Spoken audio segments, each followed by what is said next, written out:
find what you're looking for?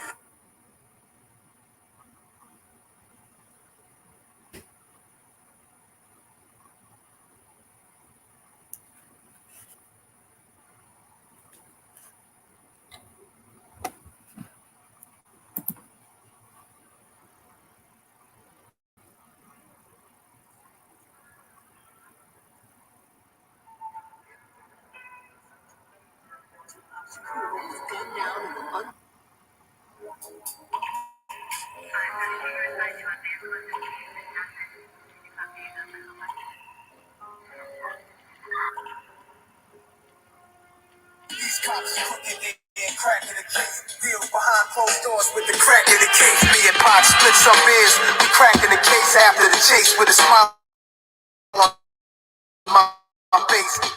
These cops is crooked, they ain't cracking the case. Deals behind closed doors with the crack in the case. Me and Pop split some beers. We cracking the case after the chase with a smile on my face. Crooked cops.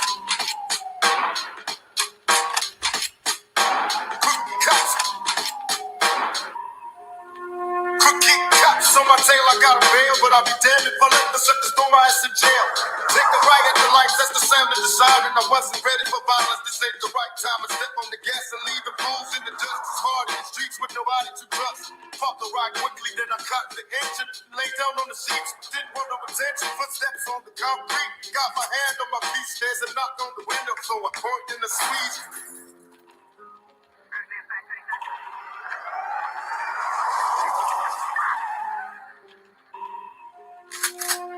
These cops is crooked, they ain't cracking the case. Deals behind closed doors with the crack in the case. Me and Pop split some beers. We cracking the case after the chase with a smile on my face. Crooked cops. Crooked cops.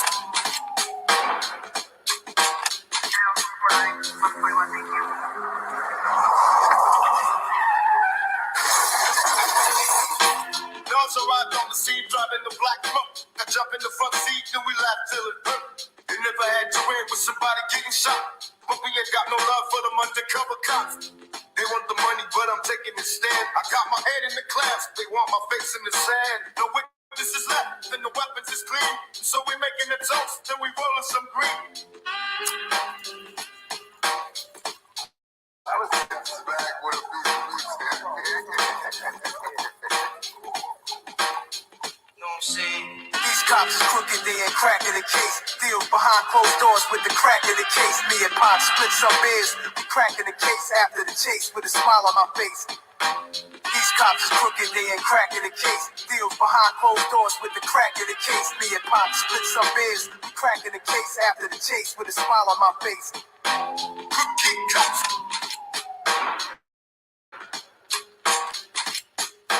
Crooked cops.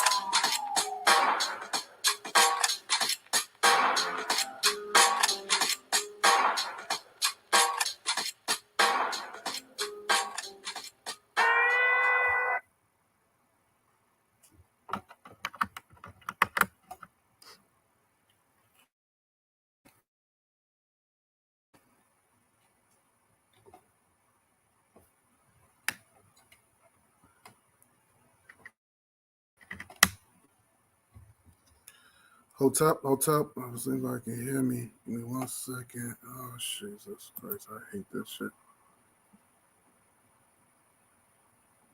Oh, come on. What's going on here? Okay. Let's see.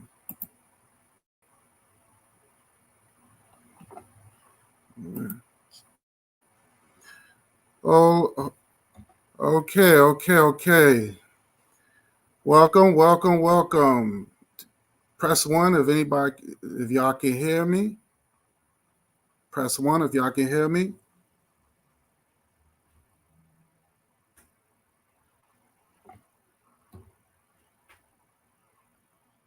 Press 1 if y'all can hear me. 1, 2, 1, 2. I'm on my mic, so I just want everybody can hear me. Oh, okay, perfect. I want to give a shout out and Hotep. First let me introduce myself. This is your RBG brother, Guy Nollywood Jr., coming from the RBG Nation. And I want to give a shout out and hold up to everybody in the chat. Danielle France, my brother Big Bank, KW Dawn 7. Welcome y'all brothers. Welcome my sister Danielle. This is going to be interesting. I'm going to give hotel. Okay, hope she's in the building. Big Bank, what's good, brother? Big Bank, shout out to you, King. All right, KW Dawn, shout out to you. So I want to talk about this topic because this is very interesting, and it's very disturbing. Oh shoot!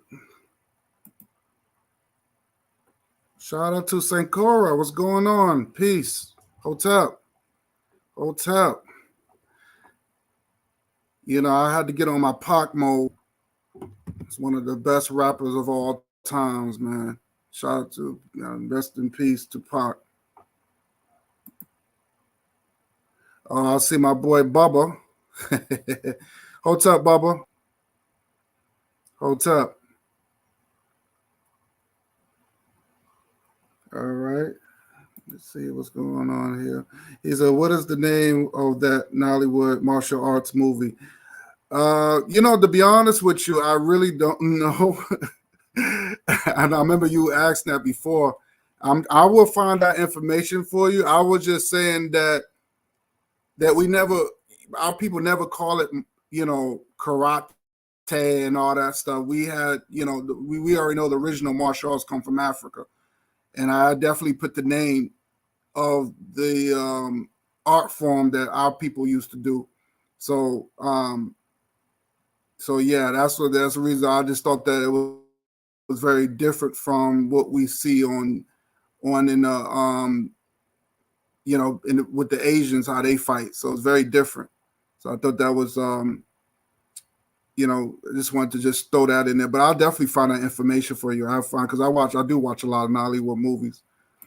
We'll give a shout out to Leo, the one. Peace. Hotep. Thanks to you for coming in. I definitely want to talk about this topic. Brother Polight gets 7 years in prison for sexual assaulting a minor. I want to talk about that. And because this is very disturbing. And I'm going to screen share some stuff. Let me screen share this. Let me screen share this real quick because this is going to be deep, man. I'm going to, matter of fact, what I'm going to do, I'm going to play the audio. I'm going to play the audio, and then I'm going to elaborate. But I want y'all to listen to it. I don't know if y'all ever heard the verdict, but I'm going to play it. And I got it from this sellout cat, actually, Phil Scott. You probably know as Phil, what's his name? The Vibe Show. So I'm going to play it from his video, but I'm just going to let y'all listen to it. I'm not going to show the video. There's no video, but there's audio. So I'm going to play it. I hope I'm coming out clear.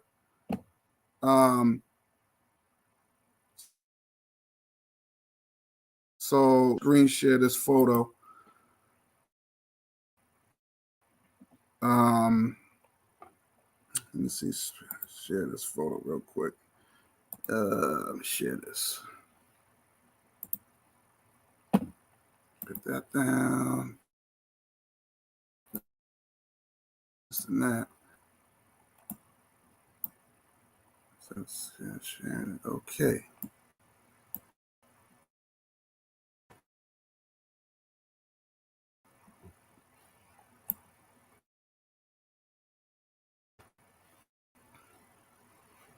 seeing it right now. Let me just do it this way. Maybe I'll bring this down. Okay. All right. So I'm going to let y'all hear the audio. So give me 1 second. Give me 1 second. Maybe I could play the audio from here. Let's see if I can do it that way. Let's see, because I like to be prepared on this one. Let me see. 460. No, not this one. Not this one. Where is it? Where is it? Audio. I think this is. No, that's not it. Here we go. Fool here. All right. So here we go.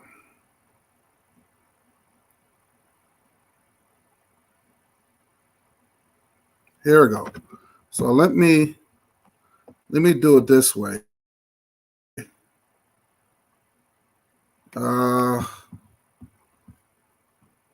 So what you see? All right. I'm just going to play it. Let me see if y'all can hear it through the mic. Hold on. To these charges, state prison, punishable by a 4438 12. Defendant will have specific terms. He was going to go plead guilty to these charges. Okay, I want you to. I'm gonna cue this up while I talk about this fool here. So what you see right here, he was having a party, 24 hours. And look at what you see up here. Those charges dropped. No charges was dropped. The only thing that he was so concerned about in the plea deal was not having to register as a offender. But look at him. He's up here saying those charges are dropped. Do y'all hear that? Do y'all hear it? Press 1 if y'all can hear it.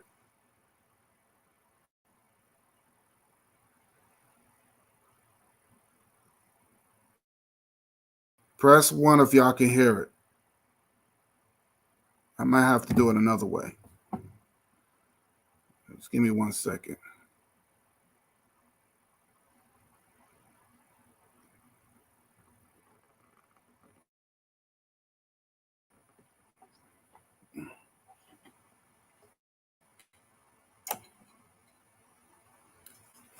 Okay, I'm going to do it this way. I'm going to let y'all hear it. Let's see if y'all can get a good. Oh, so y'all do hear it. Okay. All right, so let me do it like this because I unhooked my mic, but I'm going to let y'all hear it and let y'all really do this way. Now, with Phil saying, which is correct, Polight had threw a big party. He threw a big party it was on IG. He has an IG account. So he threw a big party saying that the charges were dropped. And then on another hand, but this is what his lawyer said. But at the other hand, his lawyer saying, now he made another video saying that his lawyer said, well, we could get, you know what? I have to show you. I have to show you then tell you. Let me put my camera on. I'm gonna have to put my camera. Hold on for a minute. Oh shoot, not this one. I'd rather show you than tell you. Hold on.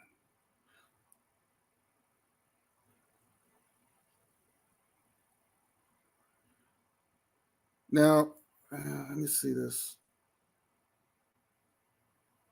I'm gonna do it on my I'm gonna do it on my camera because sometimes this internet is kind of crazy on me, man. So let me go to his IG.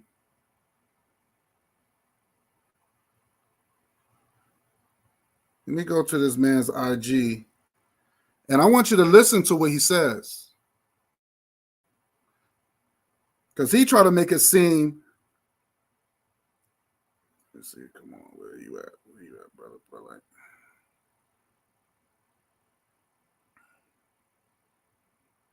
Okay, I'm gonna show you. This is right after. This is right after the party. But let me see if I can show you. Okay.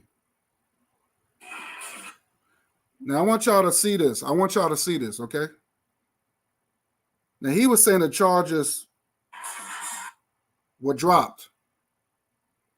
I don't know if y'all can see this. Let me see if y'all can.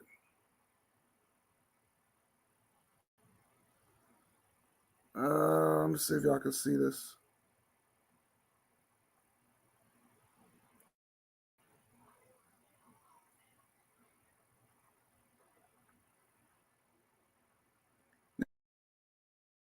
And you could see him, and it was saying like the charges was dropped. His charges was dropped. I don't know if y'all can see this, but I'll let y'all hear it. I'm gonna go in and let y'all hear it. Let me just get to the point to this shit. There we go.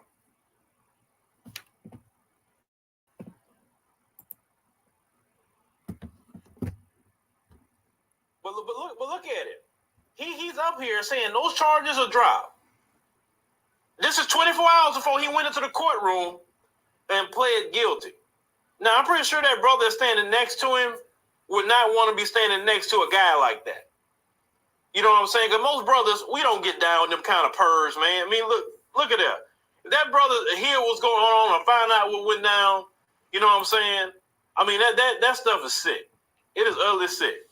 Now, let me say something else. So let me go ahead on and play what happened in the courtroom, and then I'll file all that up, and I'm gonna start cooking a little bit. So let's go to the courtroom. Some of you heard this, some of you have not, but I'm gonna go along the lines that some people did not hear this. So let me go ahead on and get this up. The defendant will complete the MDSO program. The defendant will not be allowed to have unsupervised contact with children. The defendant will have specific terms regarding where he may work and the ability to wear a uniform. There are additional terms of restitution, of which $5,000 has been agreed to be paid upfront within 24 hours, mailed to the victim, and additional restitution to be paid out on a monthly basis once he is out of custody. And that monthly amount. Or what he was originally facing, what the new information. This is the new information. I didn't give it to you. Oh, I have it. All right. Okay, can you tell me your full name and date of birth? Michael Eugene Note Jr., August 10th, 1983. All right, thank you. You were originally charged under case number F21-14438 with the following charges: lewd and lascivious molestation on a child, a second-degree felony, punishable by up to 15 years state prison. Count 2 was lewd and lascivious molestation on a child, 12 to 16 years, a second-degree felony, punishable by up to 15 years state prison. Lewd and lascivious conduct on a child under 16 by a defendant 18 or over, a second-degree felony, punishable by up to 15 years state prison. Mm-hmm. Count 4, lewd and lascivious exhibition on a child under 16 years, defendant over 18, a second-degree felony, punishable by up to 15 years state prison, and contributing to the dependency of a child, a first-degree misdemeanor, punishable by up to 1 year in jail. And then count 6 is interference with custody, a third-degree felony, punishable by up to 5 years state prison. The state has now filed an amended information today, charging you with the following: aggravated child abuse, great bodily harm, a first-degree felony, punishable by up to 30 years state prison. Count 2 is aggravated child abuse, great bodily harm, a first-degree felony, punishable by up to 30 years state prison, and contributing to the dependency of a child, a first-degree misdemeanor, punishable by up to 1 year in jail. It is my understanding that you wish to plead guilty to this new information. You would be adjudicated guilty, and your sentence has been memorialized in a 4-page plea agreement. Did you have the opportunity to go over this plea agreement with your lawyer? Yes. Okay. I do need the defendant to initial each page because there are not initials on these pages. Okay. Joack, that you have gone over this plea agreement with your lawyer, and I want to go over it with you, not each and every aspect of it, but the major components of the plea agreement. But what I am going to ask is for the state to tell me the general terms of the plea agreement, and then we will go into the details on the contract. Go ahead. Your Honor, the plea agreement includes an adjudication, 7 years of state prison followed by 10 years of reporting probation. As a condition of probation, the defendant will... We say 10 years probation. 10 years reporting probation. The defendant will complete the MDSO program. The defendant will not be allowed to have unsupervised contact with children. The defendant will have specific terms regarding where he may work and the ability to wear a uniform.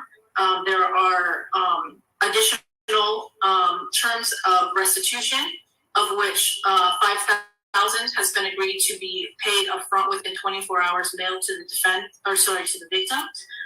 And additional restitution should be paid out on a monthly basis once he is out of custody. And that monthly amount is highlighted in the written terms of the plea agreement. Additionally, there will be a stay-away order from victim TS and her mother, which is also mentioned in the plea agreement. What is the total amount of the restitution? The total amount of restitution is $25,000. All right. Wow.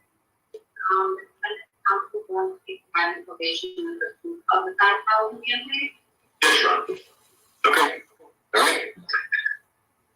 Okay, so Mr. Nowak, the terms of the plea agreement are as what the prosecutor just stated, that you are going to be entering a plea of guilty to the 2 counts of aggravated child abuse and 1 count of deliberate contributing to the delinquency of a minor.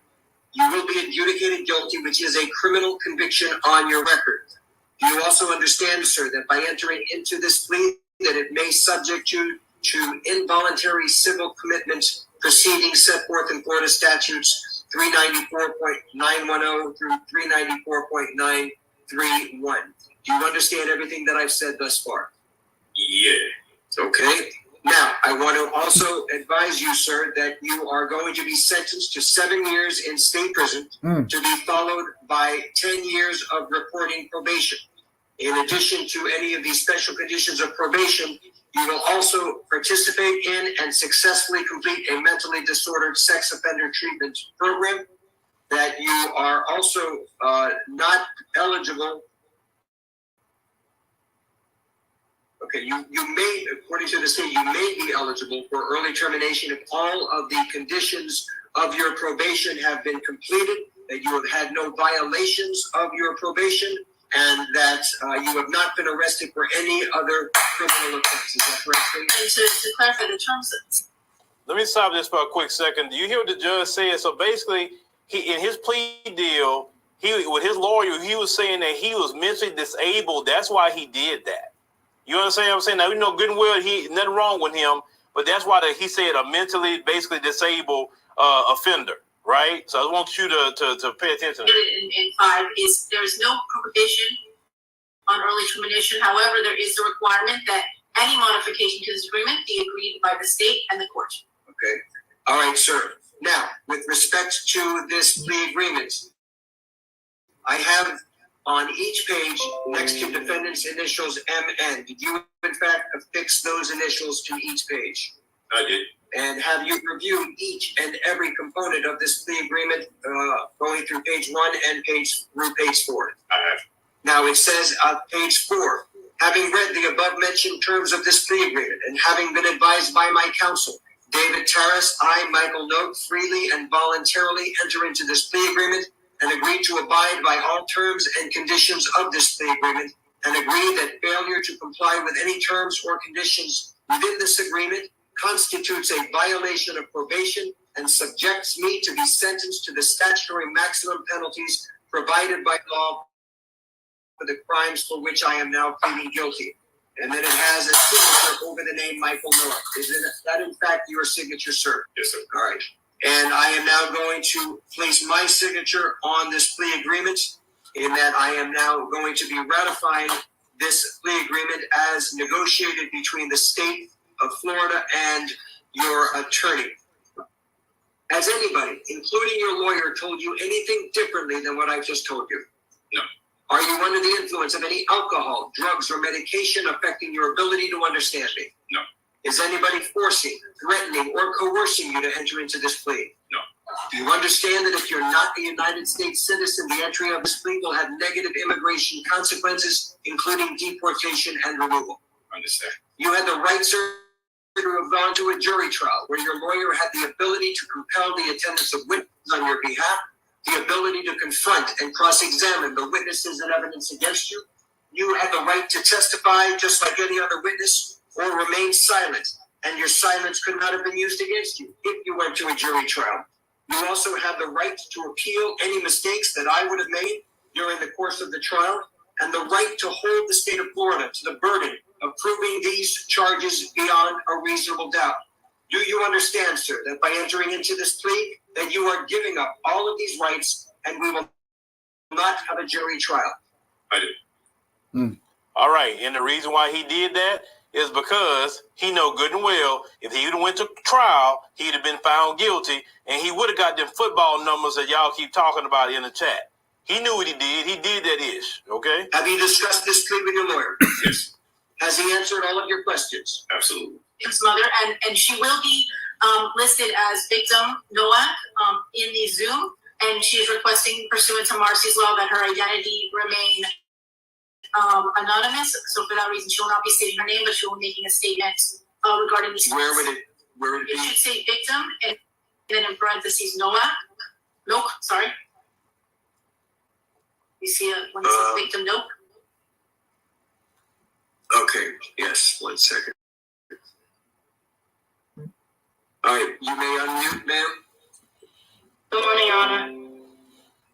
Good morning. All right, so what I'd like you to do is, well, you don't want to give your name, so at this point, just go ahead and you can give us an impact statement. Yes, ma'am. Thank you. Michael Nowak, this is the first time I have spoken publicly about what you've done to my daughter and I. I have gracefully remained silent the last 2.5 years. 2.5 years of pain, shock, disbelief, PTSD, constant nightmares, and daily triggers. Trying to help my daughter heal when I'm not even healed myself. What you have done to my daughter, myself, and my entire family is inexcusable. You hurt us all. You made me believe that you were such a great man and you could do no wrong. You made me fully trust you, and for that, my daughter trusted you too. But the truth is, you're a monster, a demon. The very first time that I allowed you to be alone with my daughter, the very first time you couldn't even help yourself, you told me you was going to be right back. You were going downstairs. You were going to grab food and take vacation pictures.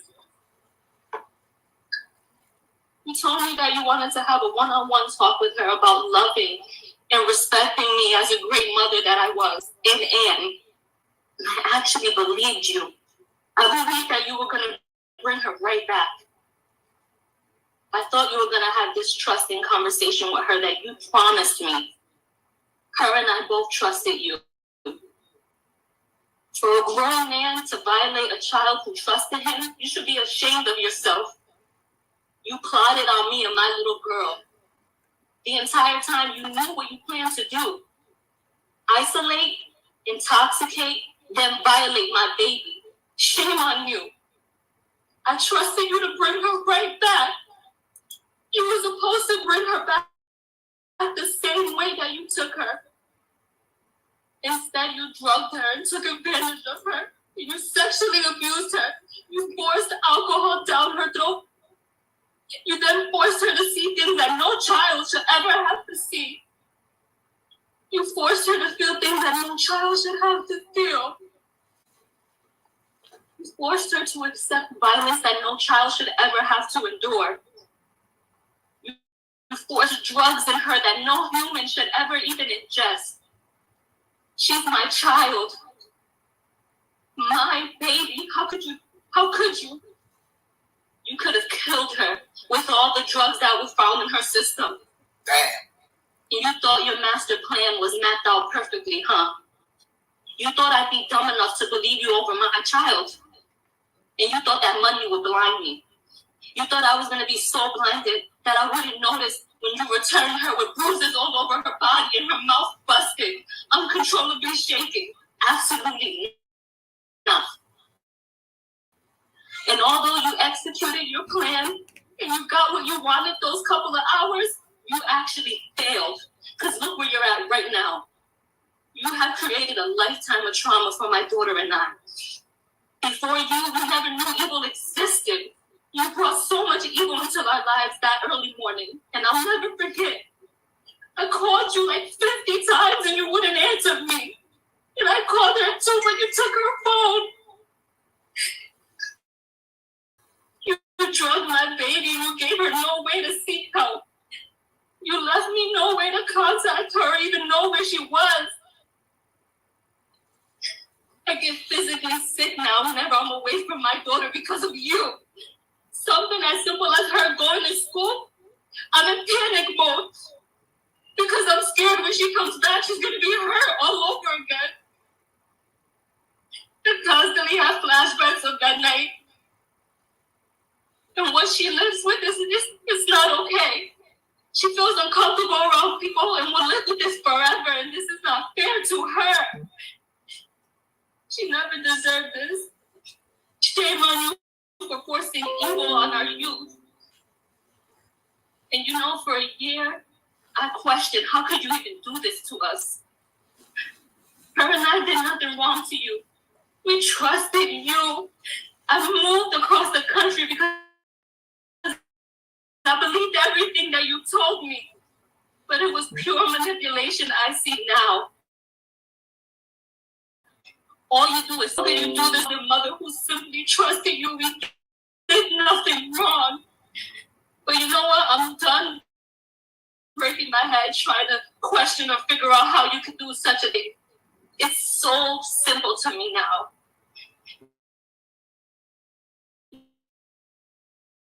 You're just a sick man, but you secretly prefer to have a child. And it's so clear now. I will never be able to fully trust another person doing the betrayal that you've shown me. And for that, I was not willing to trust 6 strangers and go to trial. Nor was I going to put my daughter through additional trauma. This plea was in our best interest. You and I both know the evidence is extremely substantial. But even with that, I refuse to have my child be tormented when she's done nothing wrong. All she holds is the truth. And I will say this, although you were so worried about being labeled a sex offender, you did us a huge favor by admitting to guilt, period. So for that, I thank you. I truly thank you. Yes, mitigation took place and I allowed it as long as it meant you going to prison and you getting true help. Because true help means no more victims. The fact that your only non-negotiable was to accept the sex crime shows exactly the type of man that you are. You know what you did in that hotel room.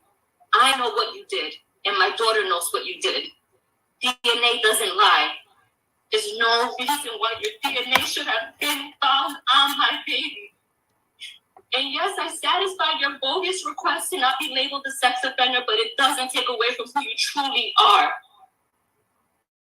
I wasn't going to waste any time going back and forth with you over a label. God will judge you for exactly the person he knows you to be, a sexual predator.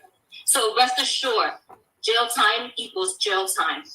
And I pray that during your 10 years of sex offender probation, you actually receive the treatment that you need, and it helps heal your sick mind and get the thoughts of being with children out of it. All you care about is your pretend image. But I know exactly who you are now. You want to be this public figure, but you want to do all your evil acts in secret. You're so self-centered.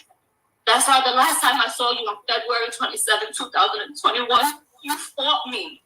You tried to hold me hostage from taking my daughter to the hospital. I'll never forget that cowardly look in your eyes. I'll never forget it. You were so scared. You were so scared because you realized you messed with the wrong one.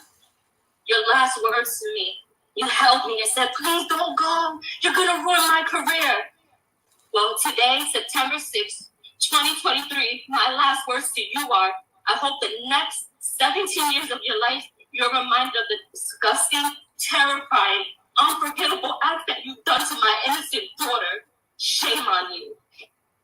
And although you've caused a tremendous amount of trauma for myself and my daughter, we will always be superior of you, because a successful, honest career is something that you can never, ever have. We will both continue to stand against violence. My daughter will continue to persevere and be bright and intelligent and courageous young woman that she is. So, Michael Nowak, I hope you enjoy prison, and God bless you.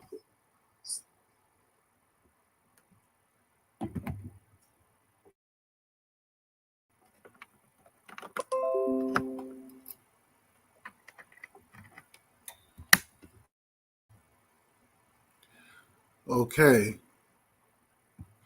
Y'all all heard that, right? Press 1 if y'all heard that. Because I'm gonna say my piece. Give a shout out to my brother Bakari in the house.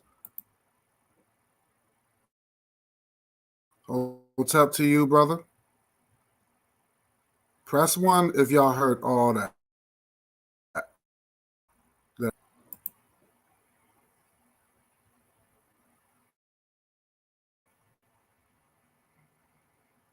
If y'all heard it, just press 1. Let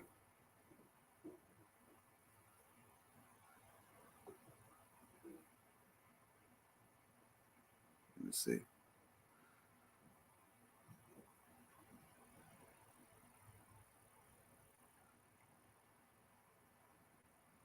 If y'all heard that, press 1. If y'all heard it.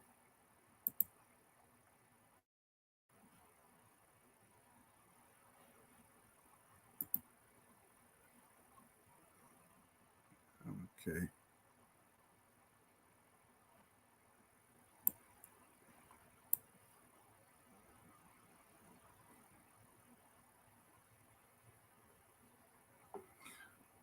Okay, I'm not too sure, but I'll just let me make sure my mic is on. Okay. Everything looks good. So Michael Nowak, and I'm going to say this.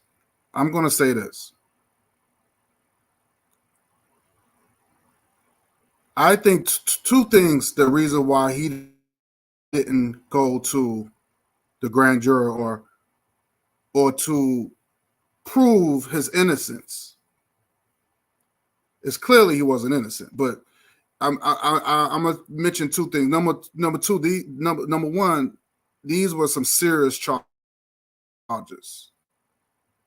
Some serious charges.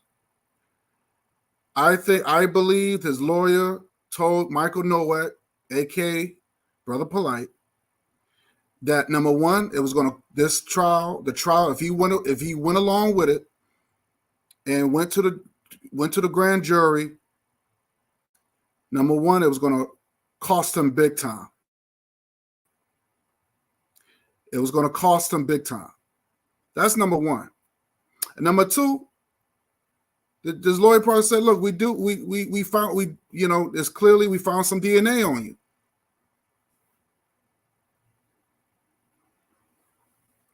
It was clearly that they found something on him, because on his IG, he tried to make it seem that he was going to hire this person and hire that person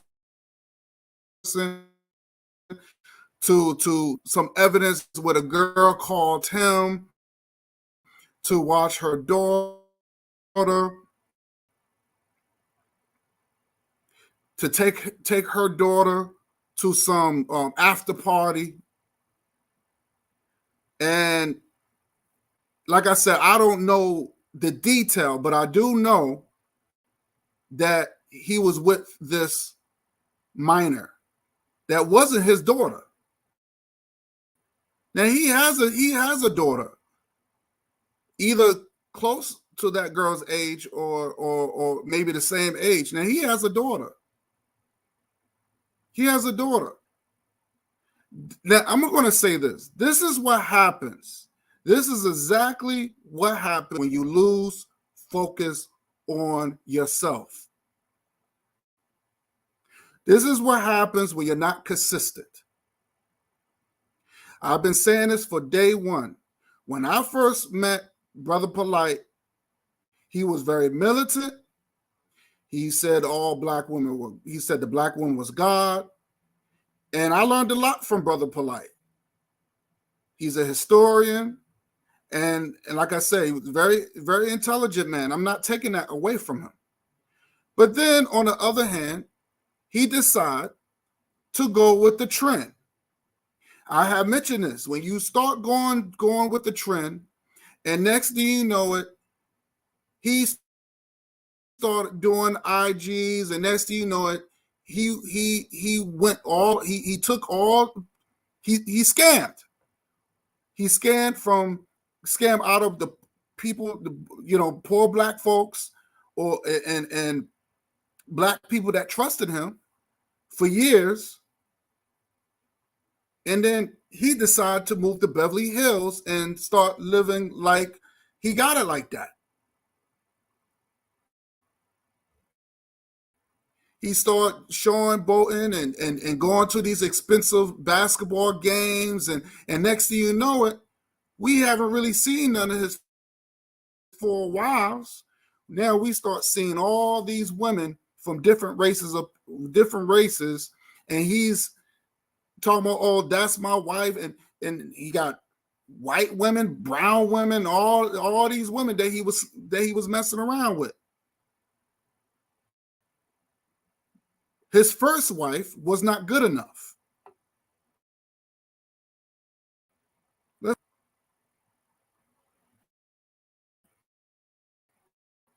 Now I ain't gonna front. She's fine as hell, beautiful woman. But he even had her walking around like a slave.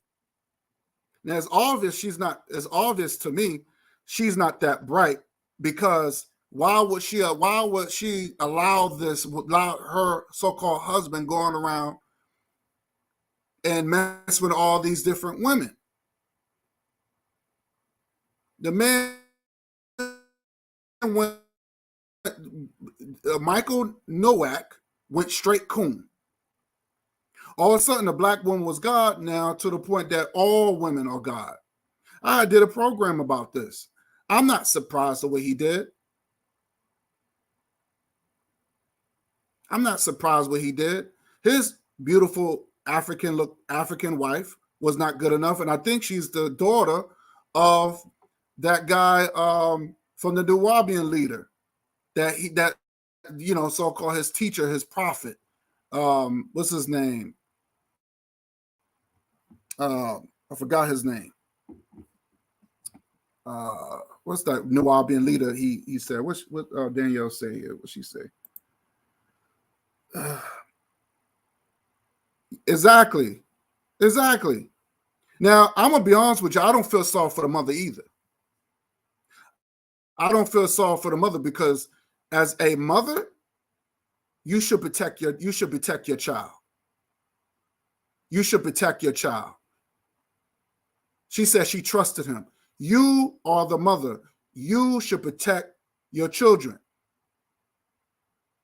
Because the information I know, they was at a hotel waiting for this after party to start. And for some apparent reason, And for some better reason, she had the daughter to stay with Brother Polight by herself while she was in another room somewhere. I'm sorry. I'm sorry. But of course, she was with Polight because he had money. And of course, you have those on social media, you know, these cult followers, because the new convent, that was his thing, the new convent, the Nation of Islam, the Nawapian group, or whatever. All these things are cults, and we already know that these leaders mess with underage girls and get away with it. Look, we already know, and it's nothing new, that even Elijah Muhammad was sleeping with underage girls, 16, 15. You know what I'm saying? Malcolm already put that out there. And he didn't lie about it. Elijah Muhammad didn't lie about it. So I don't know what's going to happen to Brother Polight. I think he should get what he deserves. I don't feel sorry for him. But this is what happens when you lose yourself and you start acting like, you know, or something. Like, let me say this. I don't have a problem. There's nothing wrong being conscious. There's nothing wrong of knowing thyself. But when you start taking it and start using and you become a leader and you start abusing your power, that's what I have a problem with. This is what I have a problem with. This man thought he can get away because having 4 women wasn't good enough. So he decided, I'm gonna take it further by sleeping by messing with a 14-year-old girl. And I knew something was wrong. So I'm like, yo, why this man's in Beverly Hills and that's all he does is throw these big parties. And then it got to the point where he started having 2 women kiss and making out. And he did a video where he had 2 women kissing. And this man supposed to be conscious. He's supposed to be some militant brother. But this is what happens when you start going with the trend.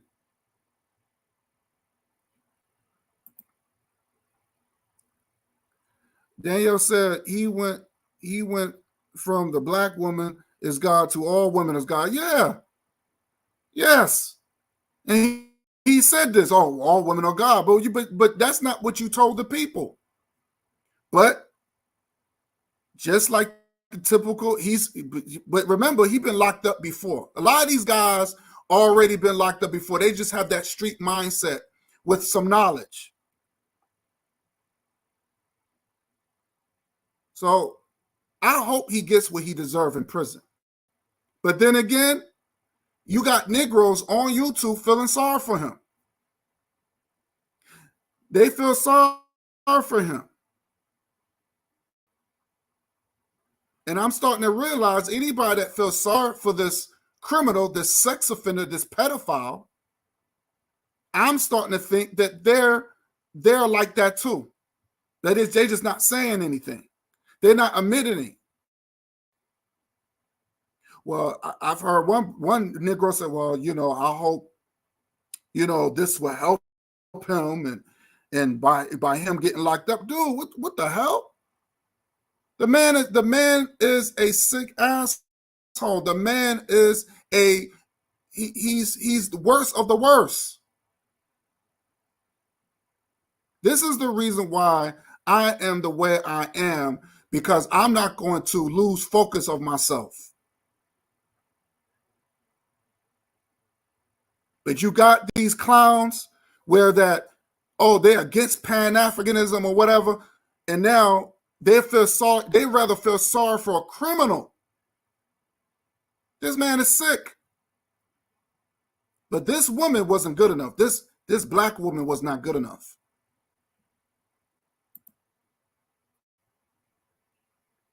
Yeah, Dr. York. That's right, Daniel. Dr. York. Right. That's his leader. And Dr. York went down from the same thing. Those are some serious charges. Those were some serious charges. And he's boasted around and he's like, oh, my lawyer said we can get those charges dropped. And he's celebrating. You celebrating? And the way he celebrated, I'm thinking that maybe the charges were dropped.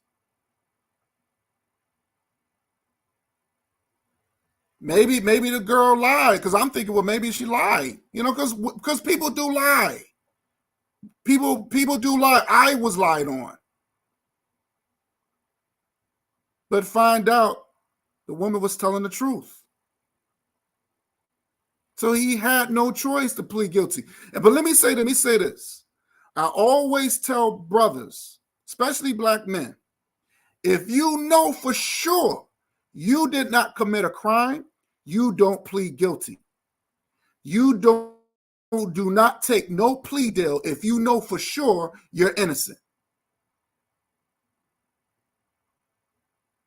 I don't care. You don't plead guilty, because once you plead guilty, that's whatever record they give you, it's going to stay on your record. Now, Brother Polight, his record is ruined. Now he's going down as a sex offender. That's some serious charges. Let me tell you something. I'd rather go in for murder than being a sex offender, especially on a minor. I'd rather go to prison for murder. And he know that. But see, he didn't think. He didn't think there was going. He probably was trying to pay someone off, because that's what he was saying, that he was trying to shut her up. Oh, don't say nothing. He was trying to probably pay her off too, pay the mother off too, but it didn't work. Oh, well, she's just mad at me because I broke up with her. This is sick, man. Polight's first wife was involved and complicit in the scam. Of course she was. Of course it was. And I think this is Dr. York's daughter. I think this is Dr. York's daughter. I think Brother Bakari was telling me that this is Dr. York's daughter. Because I'm like, yo, where's because she has money and Dr. York has money. He's a very wealthy man. Because she was the one, because Brother Polight even said when he came out of prison from allegedly shooting somebody or killing somebody, she would give her money to him. She would give him money.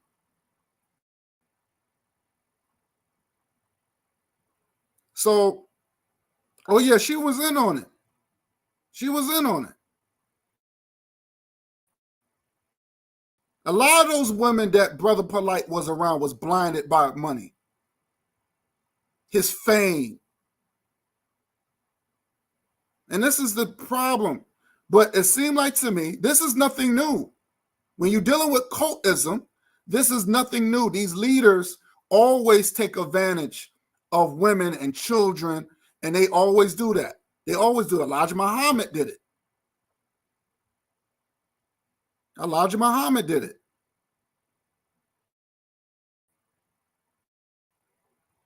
And I believe Dr. York did it. That the racist white extremist, Jim Jones, he did it.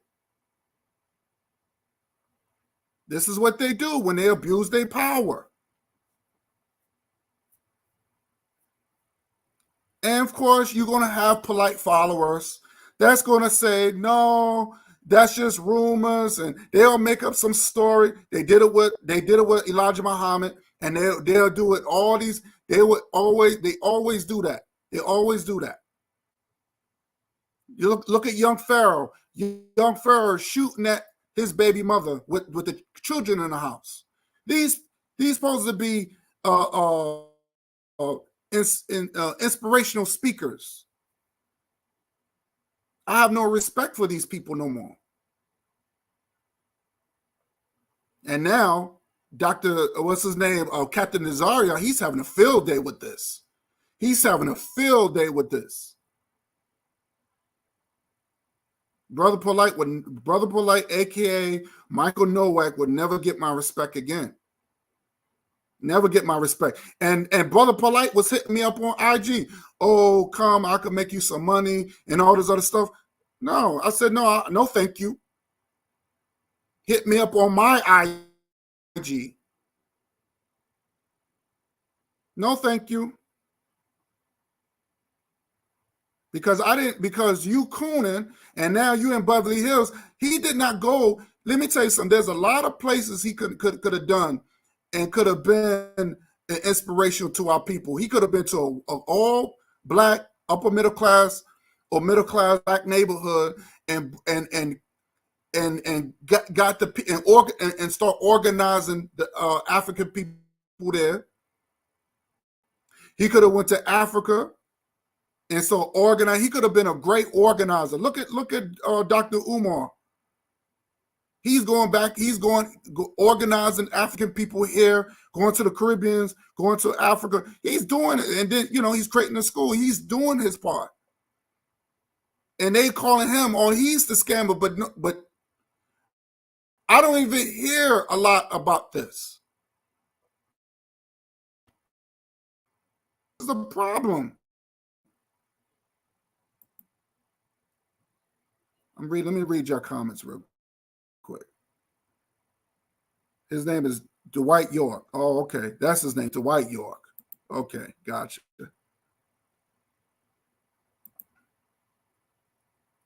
KW Dawn said, Sarnetta's reputation is in the trash beyond supporting. But yeah, that's true. Pedal light. That's right. He's embarrassed. Sarnetta's embarrassed. He was the one that going out there and he's part of it. All them dudes are part of all this. Sarnetta saw him what he was doing. Sarnetta ain't real either. He's out there. Anytime when you go off track, I already knew I already knew something was going to pop off. It was just a matter of time. All that is just Polight is done. He's done. All that partying and living it up or whatever, that's done. Over what? Over what? Because you want to take the next step. You want to say, oh, I can not only I can sleep with grown women, I can sleep with underage girls. Because Brother Polight thought he was untouchable. That's the problem. He thought he was untouchable.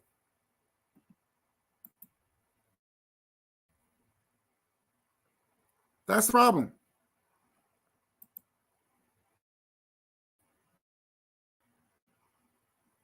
I'll put the link if anybody want to come on. I'll put the link in if anybody want to come on and speak their piece on this. Hey, Sister Raw, what's good, sis? Hold up, Sister Raw.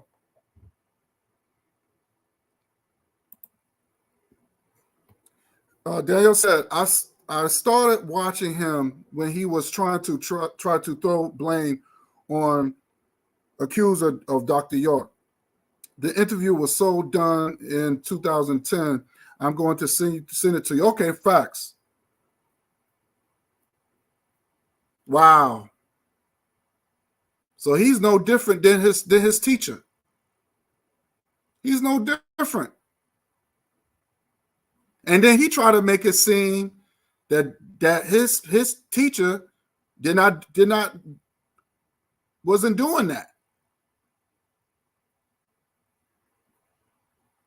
See, like I said, when you're dealing with this Nation of Islam, this Nuwabian, and all these cults or whatever, you got to really, really,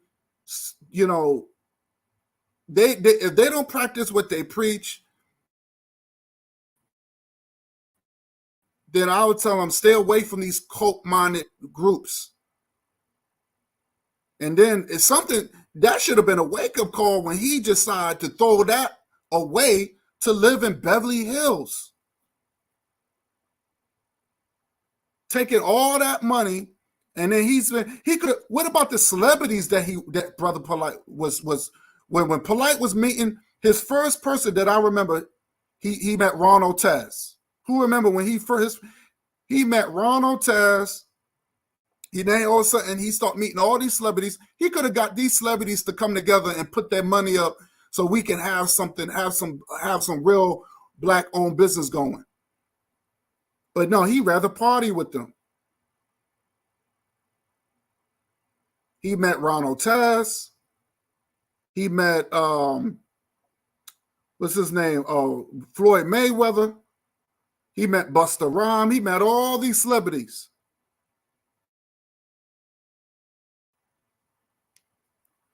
All these athletes. And done nothing. Because Brother Polight wanted to be a celebrity. He wanted to be a social media celebrity. That's what it was.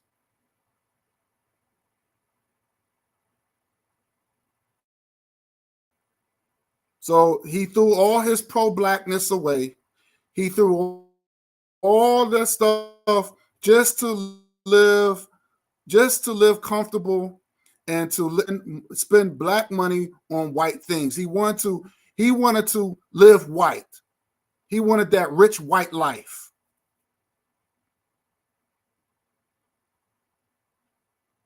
And that's the problem. His women started getting lighter and lighter. So look, like I said, all that money he claimed he made $1 million and all that stuff, and no corporation. But you going out there and buying Benz and all this other stuff just to show out.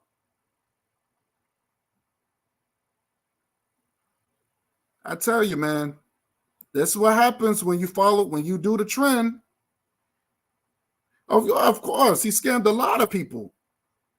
This clown scammed a lot of people. And of course, you had those that just wanted to be under him because he was famous. And when you're famous, people want to be close to you. People want some of that. His followers is nothing but leeches. See, people like me, I never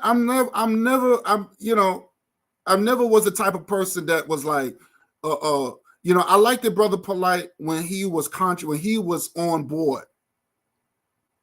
And he should have stayed that way. He should have stayed focused. But when you have this scam mind, like, oh, okay, I'm gonna get into the pro-Black trend.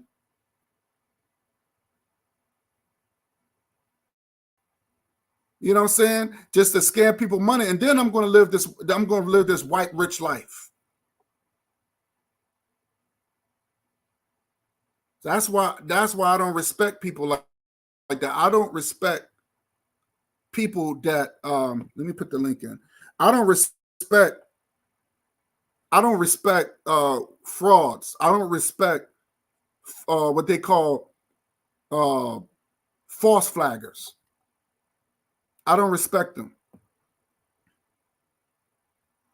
And Brother Polight is definitely a false flagger. What's this? I'm trying to. Okay, let me just put this link in real quick. I don't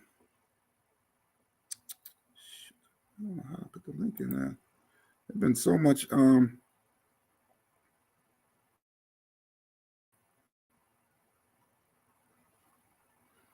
And that guy, Phil, who was talking, he should shut the hell up. Because we already know how his wife looked.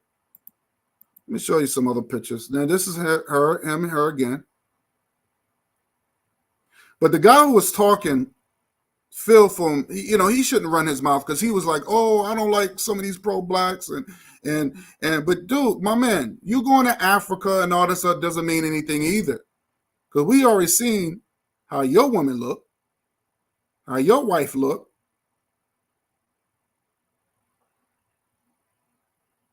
So I wouldn't run my mouth too much. Phil Scott.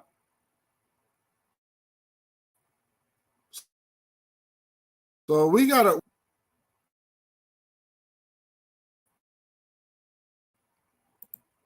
So let me stop. Let me put the link in real quick. Let me put this on here. Let me stop screen. I'm trying. Okay, here we go.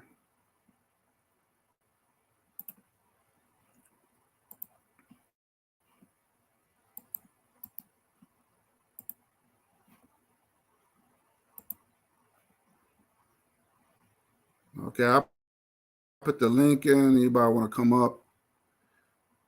But yeah, he scammed a lot of people. This man scammed a lot of people, man. I don't have respect for this dude. And like I said, I try to be consistent. But he thought he was untouchable. That's the thing. When you are when you become big like that and you become famous, you think you're untouchable. He thought he could do whatever he wants to do. And that's the problem.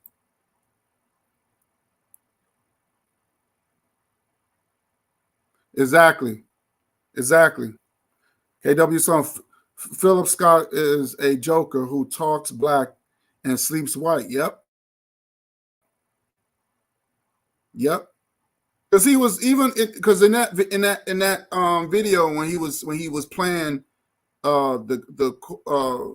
like right after he played the accuser, the woman who you know that spoke about how she felt about Polight, he turns around and say, well, yeah, this is the reason why I don't like these pro-blacks, and they always say peace, family, and all this other stuff.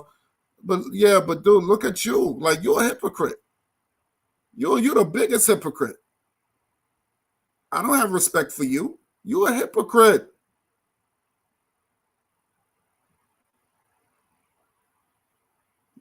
Like I said, these people are jokes. These people are jokes. They're all on this goofy train, and they think they could do whatever they want. And let me tell you something.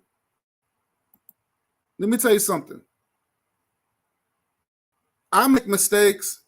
You got to leave room for mistakes. People make mistakes. But what Brother Polight did, that wasn't no mistake. That was intentional. But see, you got people like me, they would take little things and try to say, well, see, you ain't say what you say you claim to be. You ain't see, you celebrate this, you celebrate that, you see, and I'm like, that don't stop me from helping my people. Look, next month will be Thanksgiving. You got 2 more months. Then you got Christmas coming up. So, because I'm supposed to starve my people on one of the holidays, I'm supposed to starve them. I got to ignore the children when they depend on these things. I got to ignore that. I can't give a woman that's struggling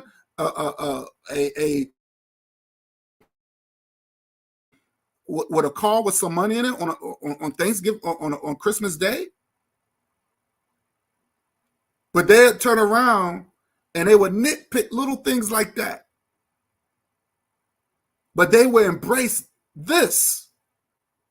They would feel sorry for people like Brother Polight and Young Pharaoh and all these all these crazy nutcase. Because when you're dealing with criminals, people who get locked up, they all stick together. They all stick together. I noticed that. People get locked up and all this other stuff, they feel sorry for people like that. Brother Polight,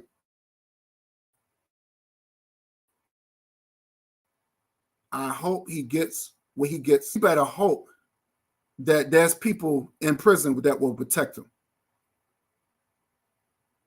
They will protect him. 7 years is it might seem 7 years in the penitentiary, it might seem short, but it'll feel like a lifetime.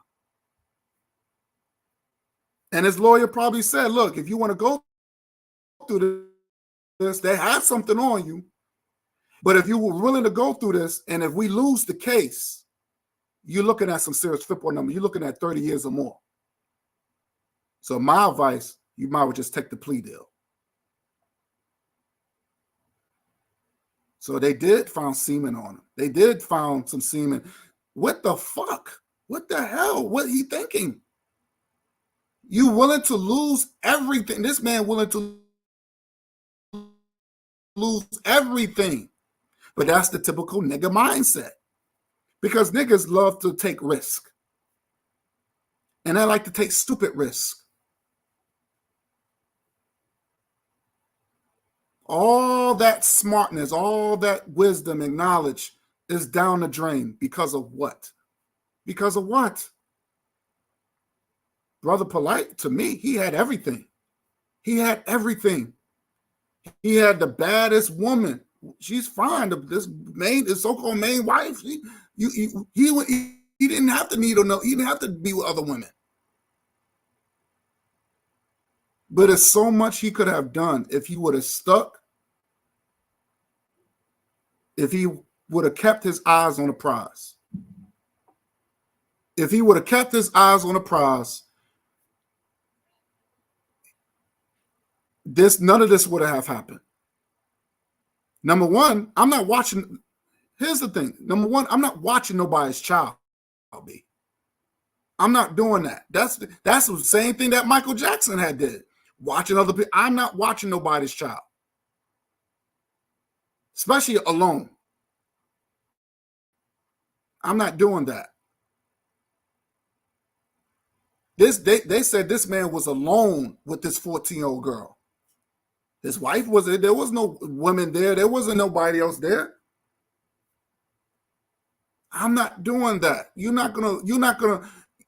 I'm not doing that. I'm not watching nobody's child. Unless there's witness there, there's people there with me. I'm not doing that. Just like when you go to a doctor's office to avoid some sort of sexual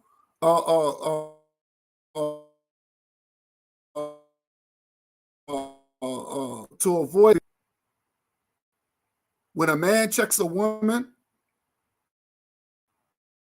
he might, he's a professional doctor. So he might breast, he might check the vagina, but to avoid a woman accusing him, he has to have another nurse there to watch. So not only to protect the patient, but also to protect the doctor.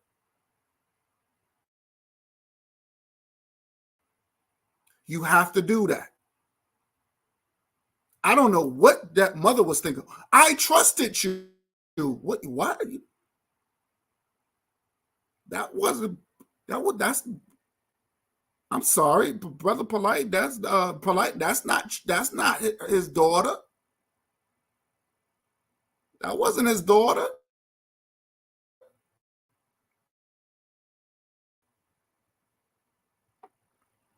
Let me see what Daniel said.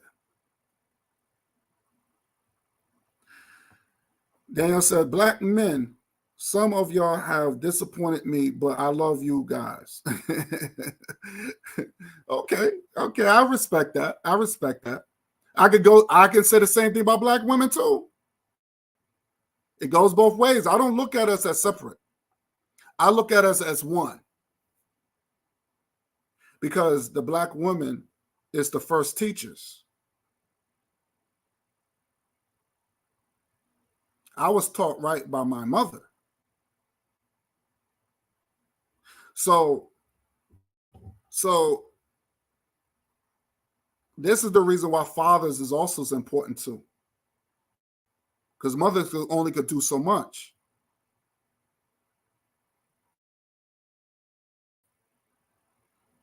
So I don't know. See, this is the reason why fathers are important. Fathers are important. So I respect that, because there's some Black men out there that ain't shit. I'm gonna be real with it. There's some dudes out there that just trash, and I have no problem putting them out, even on the social media. Even on the social media, you got Black men are not men. These dudes out here are not men, not even on social media. So I concur. I concur with you, sis.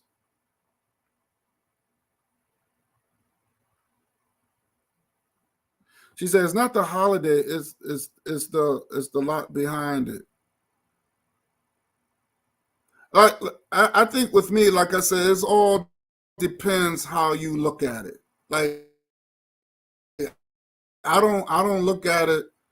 I look at it as a tool, right? Holidays. I look at holidays as a tool. I don't even call it Thanksgiving. Thanksgiving. I took it out. I'd say Harvest Day, because that's the African. That's how we say it as African people. African people celebrate Harvest Day, but I look at it as just a tool to help our people.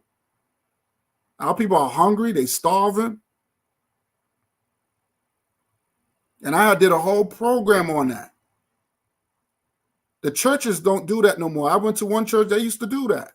They used to help the unfortunate families and the homeless and all that stuff during the holiday. They'd be cold outside. They'd be giving away coats, and they don't do that no more. And I'm talking about the church in the Black neighborhood. That's what something that Brother Polight should have been doing. It's a lot he could have been doing instead of showboating like he's like these rappers. Like, you better than that, dude. To me, it's sickening. It's a very sickening thing.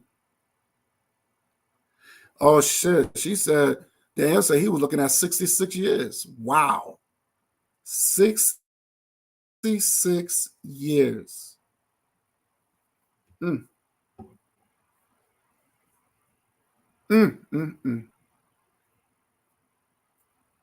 And then he got to do a 10-year probation. So he's going to be monitored for 10 years, 10 long years. That means he's going to have a curfew. That means he can't drink. That means all that partying, that shit, it stops. He's going to have an ankle monitor.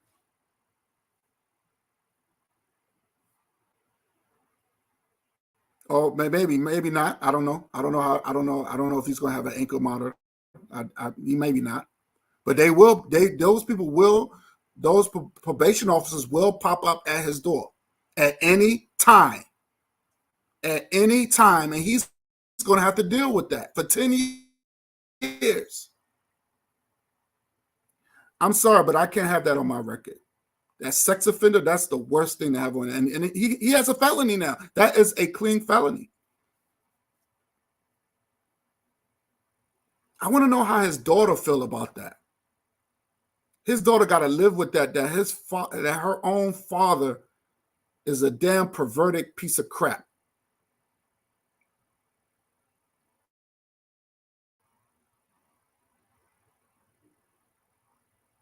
Like he didn't think about his daughter. He didn't think about his daughter when he was messing with that little girl like that.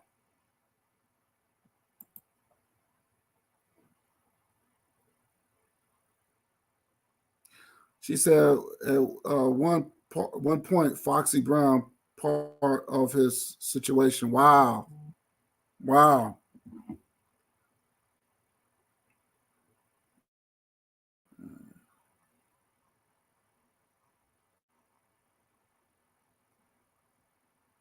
Give me 1 second.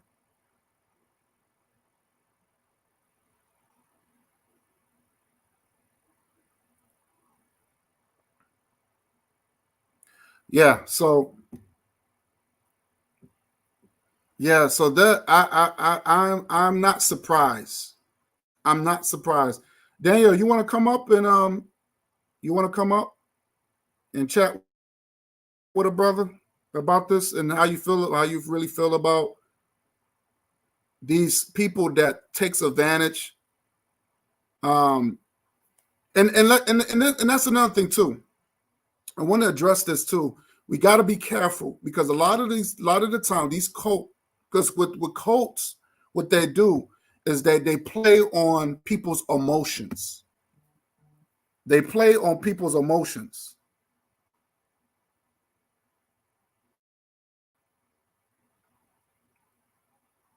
They play on people's emotions.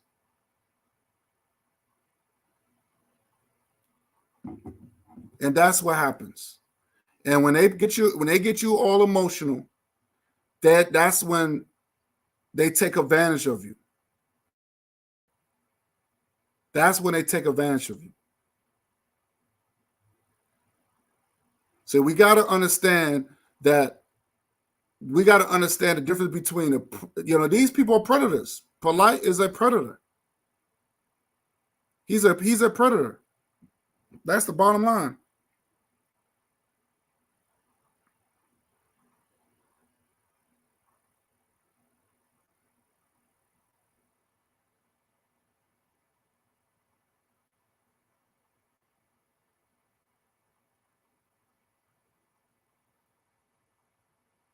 So, oh yeah, Daniel, I got your link. Let me see. Yeah, I got the link. Oh yeah, okay. I'm gonna check that link out, Daniel. I'm gonna check that link out.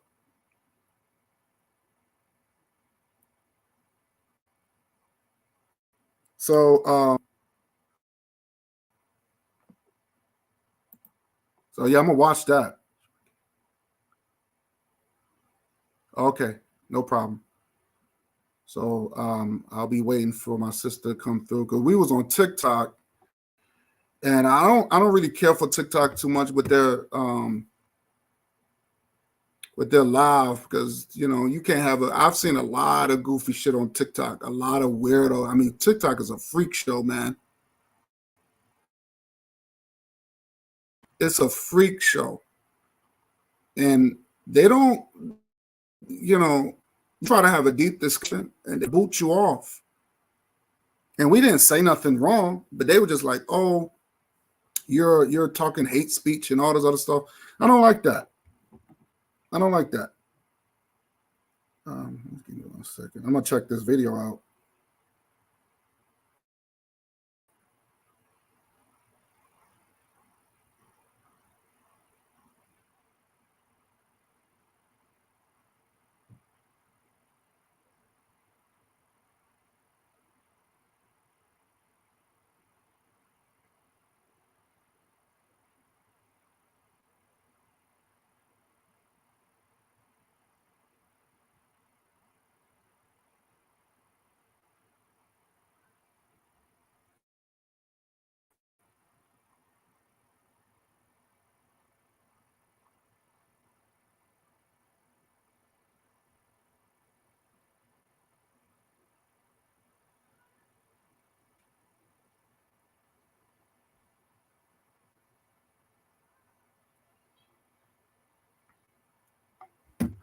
So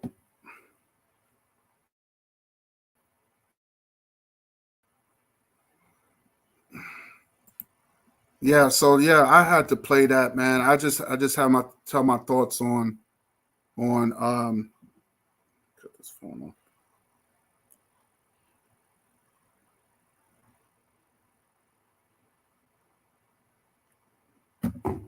Yeah, I just had to say my thoughts on it. Yeah, he had to plead that, man. That's sad. That's a sad situation. But like I said, you know, you got to be careful. You got a lot of YouTube, you got a lot of social media predators out there, and this is what they do. They play on your emotions. They start talking about what white people are doing and this and that, just for you to follow, just for you to subscribe to them, just for you to give them money or whatever. And they thinking that you're going to save their soul. They think that you're going to save them soul. They like to hear a good speech.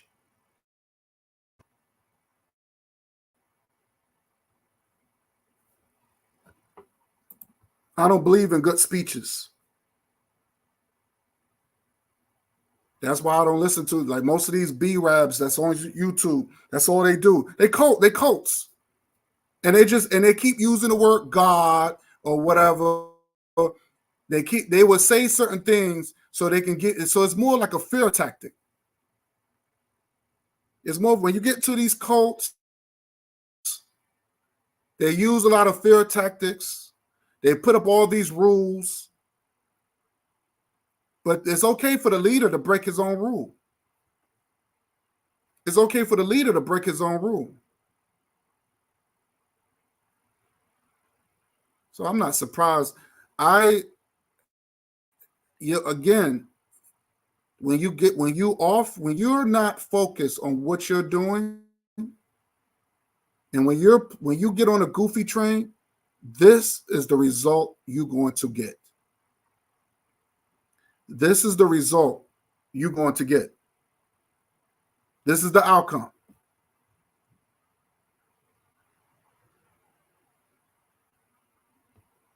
This is the outcome.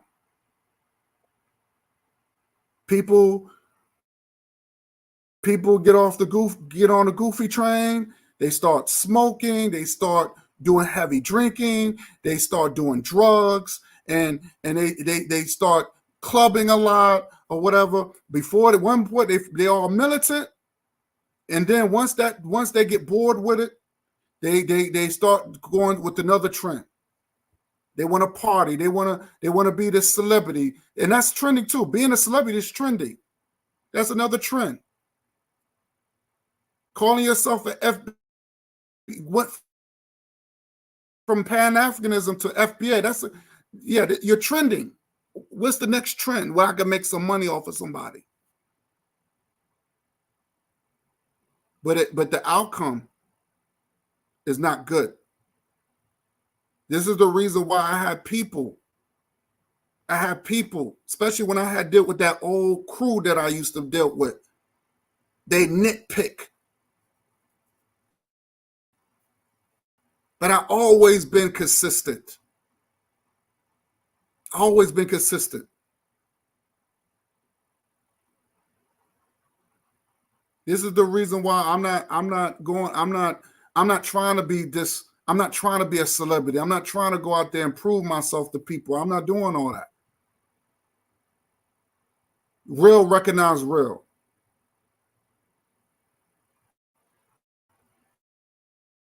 Real recognize real. When you do, like I said, I'm Pan-African all day, every day. And nothing's not going to change that.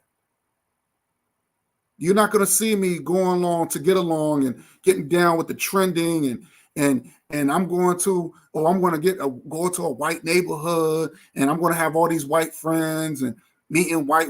You're not going to see that with me. You're not seeing that with me like that. No. I wouldn't be happy. That's why you have to separate. You have to separate from the real from the fake. You have to separate from the real from the fake. It's obvious, brother. I don't want to keep saying brother, but Michael Nowak is a fake. He's a fake.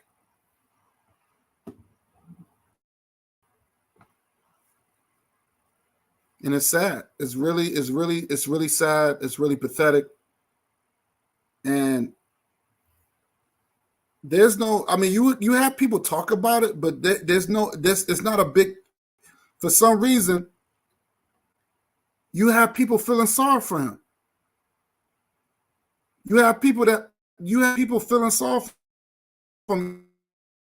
Even Umar Johnson, even when he talked about it, he was like, "Yo, where's all this? What's all the heat for this guy? Where's all the heat for this guy? This is far worse."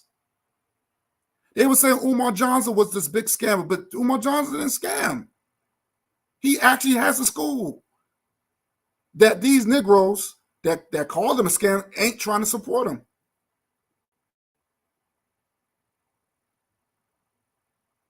So this situation is far worse, man.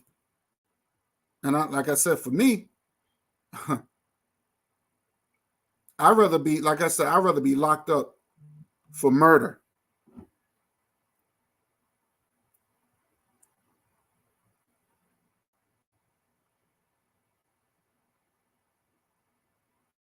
I'd rather be locked up for murder.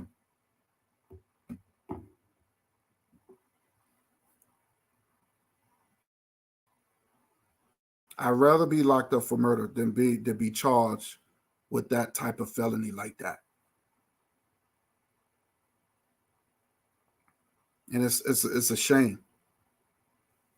It's a shame.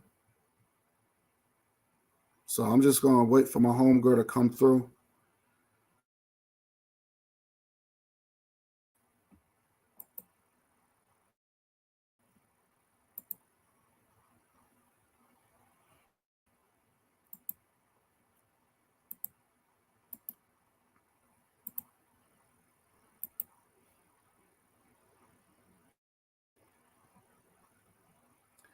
I wish I can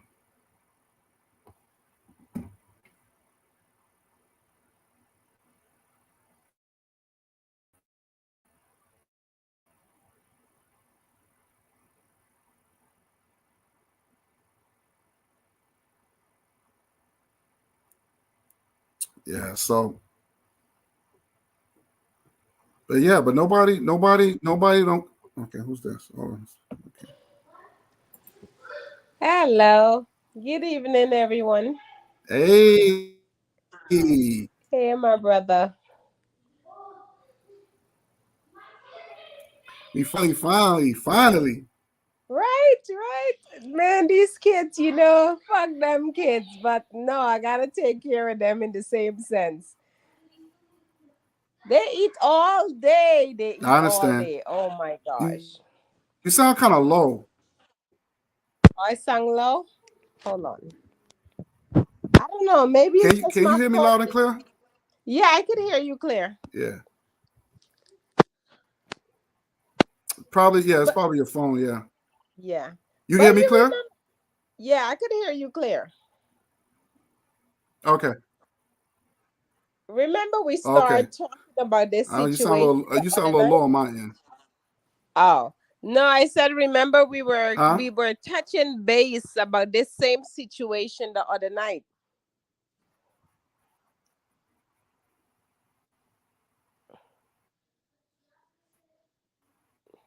Oh, she's frozen. Oh. You know what? Go. I wonder if she can. Okay. I wonder if she can go back out and come back in. Maybe she can.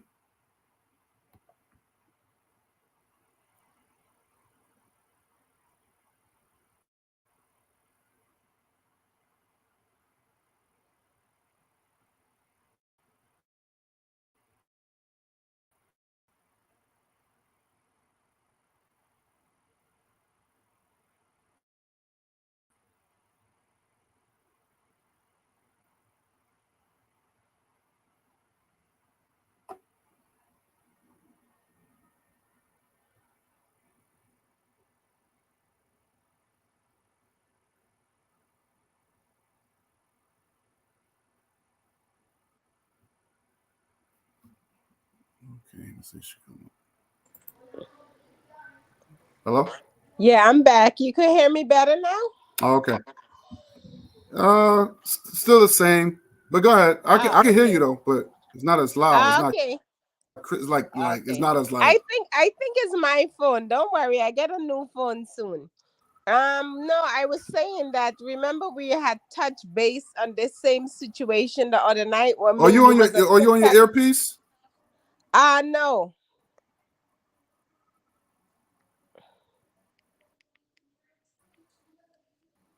Are you on your earpiece? Uh-oh. No, I'm not. Oh, okay. Go ahead. I'm listening. Yeah, no. I said, remember the other night we were touching base about this same brother Polight stuff when we were on TikTok, but you wasn't, you Right. didn't really know about the situation. Yeah. But yes, he brother Polight need to be jail. He need to be buried under Oh, the she jail. froze. Mm-hmm. Cause no, it's I wrong. agree. It's wrong. It's wrong. It's totally wrong. Regardless what. I mean, I was following the story. So from my understanding, the mom basically she didn't let him go to an after party. She was getting dressed upstairs and he was taking her Oh, down the girl downstairs to where this function had already started.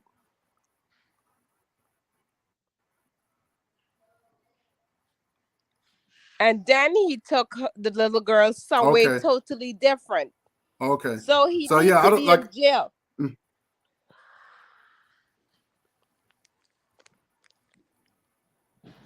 No, I agree. Whatever, Yes. whatever, how it expired, that it was the fact that like I don't really know the full Yeah. detail of it. I'm hearing two different stories, and but but But I've been watching him for a I'm hearing while. two Like different stories. But yeah, it's definitely dealing with. I never liked him because I had saw a video with him in 2010 when he was interviewing this young man who accused Dr. York of sexually abusing him and his sisters. And basically, it doesn't matter what the young man was saying, he Mm, was still all for Dr. Yerk. And I thought that was like so, like, come on, this is a victim who's telling you what happened to him, that he didn't want to talk about it, and his sisters, and he's explaining to you. mm, He's asking the guy, "Oh, so why was an adult didn't know about the situation?" What the guy was explaining to him, women was in a different house, children was a different house. So when these things were going on, there weren't no mothers that was around because children were separated from the mothers.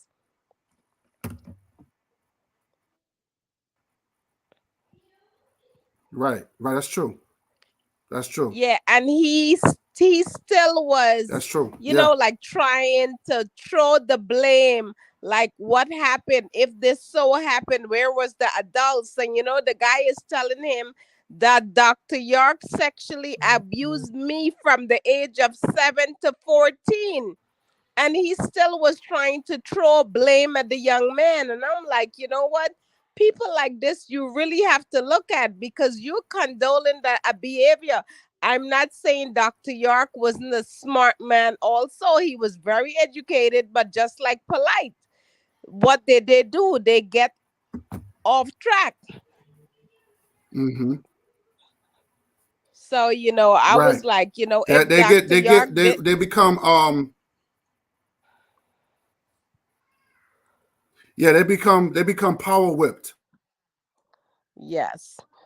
So I was like, but I mean, like I said, I like what the brother says. I like what Dr. York says. But at the end of the day, if there's victims, they deserve to go to jail. I'm not gonna sit down there and say it's okay to abuse young Right. women and young men, because it's not only men. Young women are being abused. They're young men, because this is a young man was talking about he and his sisters being sexually abused by Dr. York. Mm-hmm. Mm-hmm. That's true. Yeah. And it's sad to know that That's true. you know that this is what supposedly your teacher did to these young people, and you still go and do the same thing. What kind of crazy is that? This motherfucker is really crazy. Because you don't go and do stuff like that knowing they have consequence behind it. 7 years, he should have gotten life.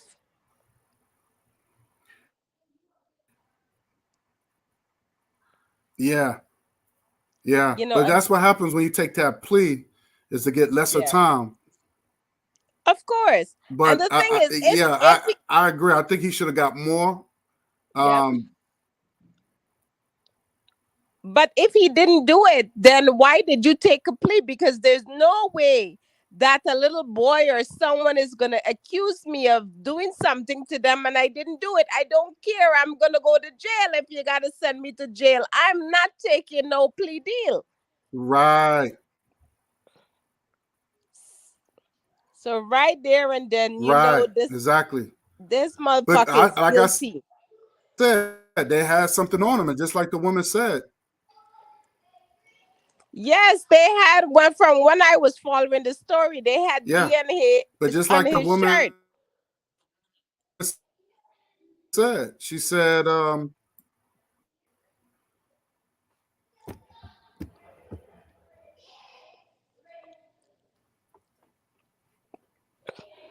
I know there's like a delay, so I'm just trying to. So Oh, okay.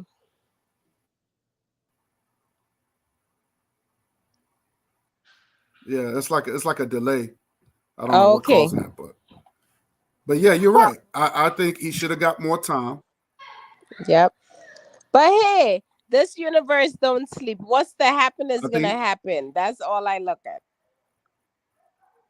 Mm-hmm. Because he might come out and do the same thing again, and this time That's he's true. gonna go for life.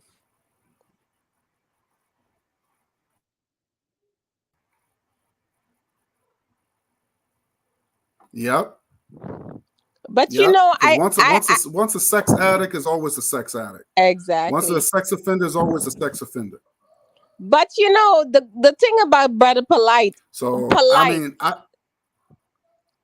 I never liked him. When I used to go to Harlem and I listened to him, I liked what he talked.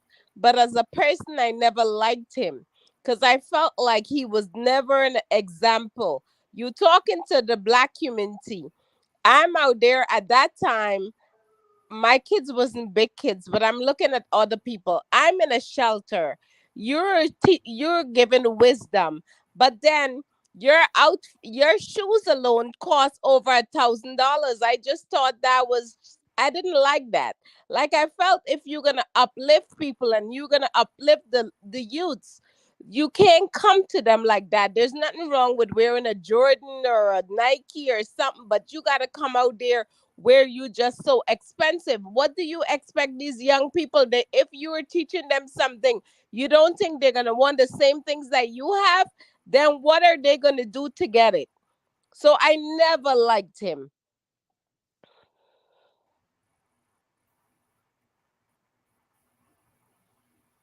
yeah.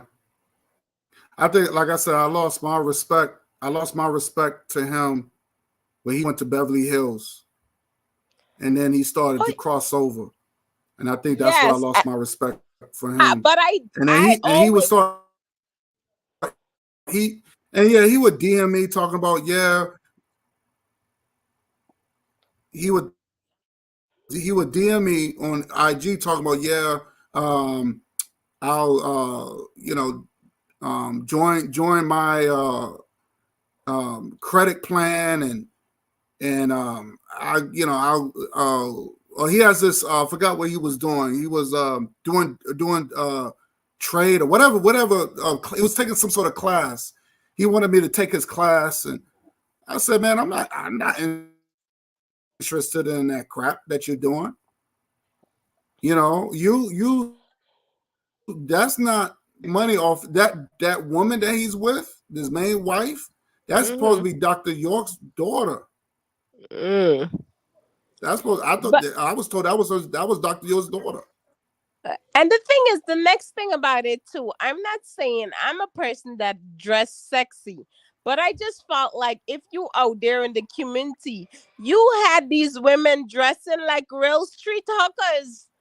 Like, what example are you giving, black women you trying to build? I have nothing against someone dressing sexy, but you want to teach the youths, you want to teach young girls and Right. all these things, but all your wife look like whores. Right. It's facts. But like I said, the young man was And very. then Mhm.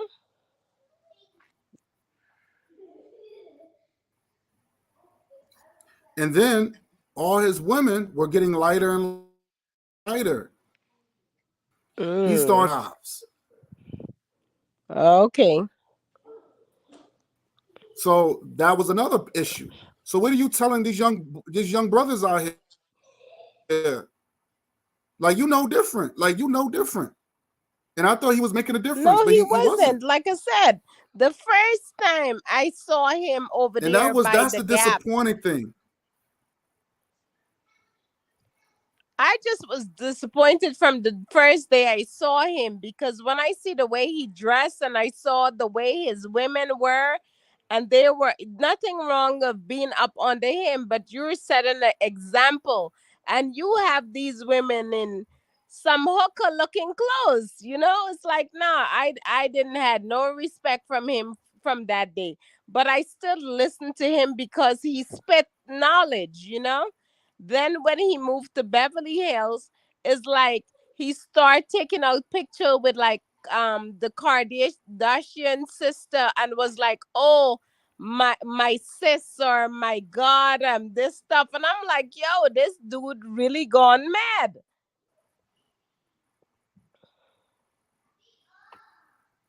Mm-hmm. So Mm-hmm. I just had a See, money went to his head. yeah. Money was his God. Money, like he did But say, he said money is his God. yeah.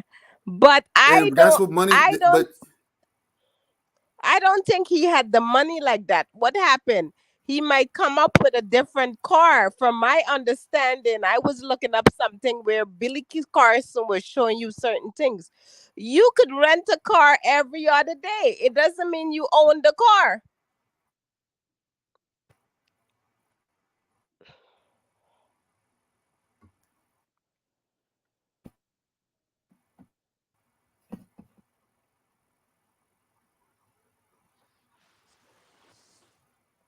you still there?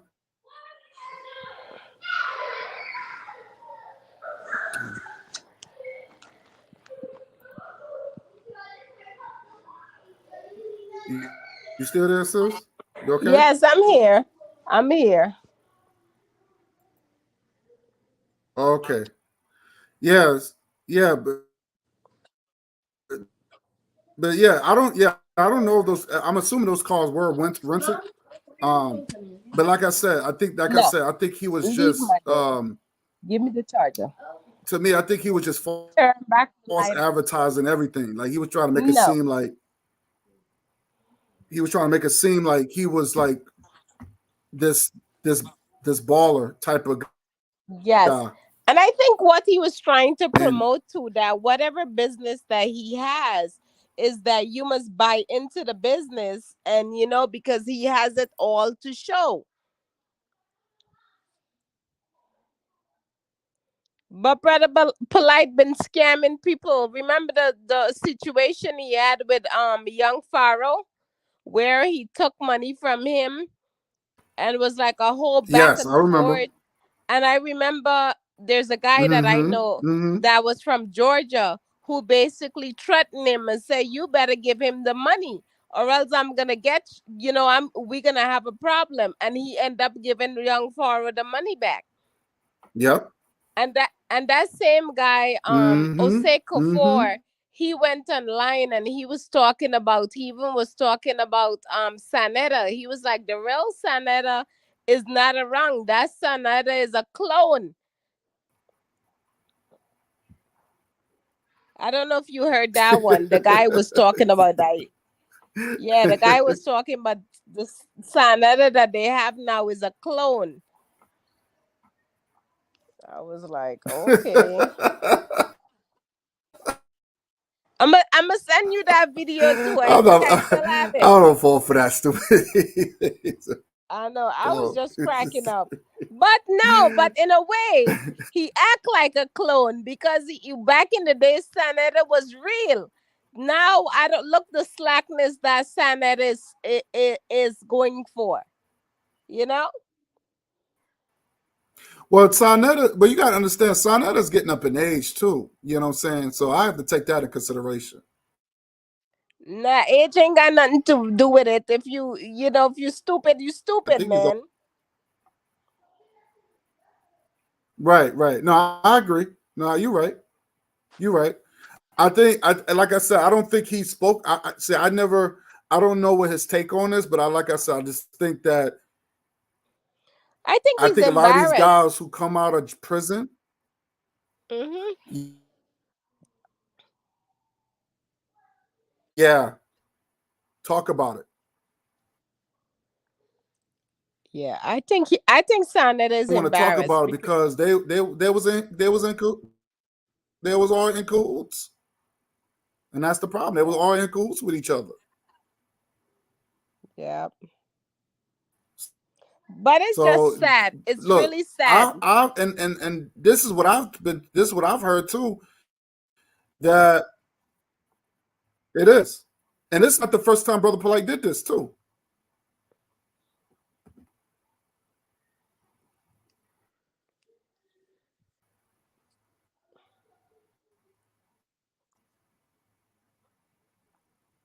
Oh, what did what's the name said? Oh, W. Don has said. Let me see.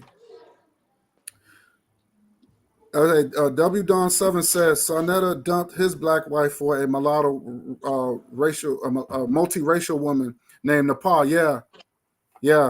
And Nepal looked like she came straight from the porn, like she came from straight from the porn industry. Ah, okay. See, that's what I'm saying. Like a lot of these guys are just frauds, man. Put on back the A light, lot of these please. guys are just frauds, man. They just frauds. They don't practice what they preach. It's all about clout. It's all about trying to get clout, trying to get attention. And and that's what it is. That's what it is. And they always say they love the black woman, but they don't love the black woman like that. They don't. No, They don't.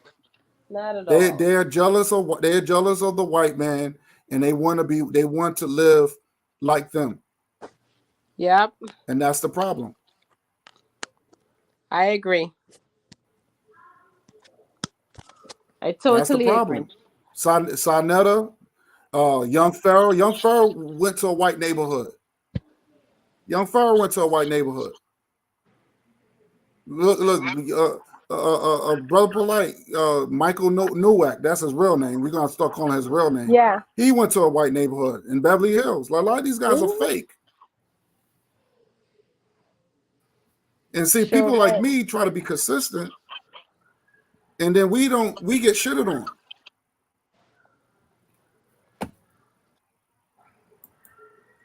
What That's else the he sad said? part about it. He said Sarnetta was a glorified bootlegger. That's right. That was another thing about Sarnetta too. He used to bootleg people's work and never paid the people. He never paid the people who that he was putting out people's work. He never gave them a portion of the money.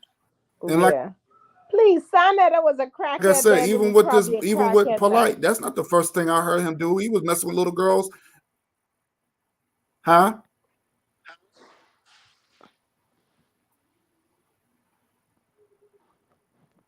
Say that again? No, I said Sanada was a crackhead then, and he probably still a crackhead now. Cause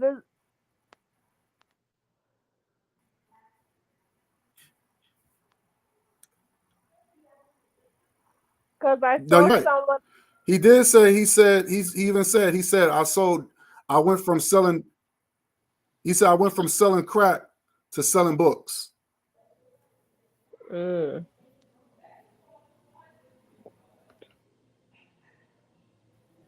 See, a lot of these guys are criminals. That's the thing. A lot of these guys are. Look, Is like the ones who go to. he was never conscious. Malcolm X was never conscious, right? Until he joined the Nation of Islam, right? Yeah. But he served 10 years for a 2-year crime. He served 10 years for a 2-year crime. And Malcolm tried to be consistent. And the Nation of Islam was so jealous, they had to get him killed. Yeah. So you have these people, and most of these guys just came out of prison and they went and killed this man. Right? So you got a lot of these people that's very smart.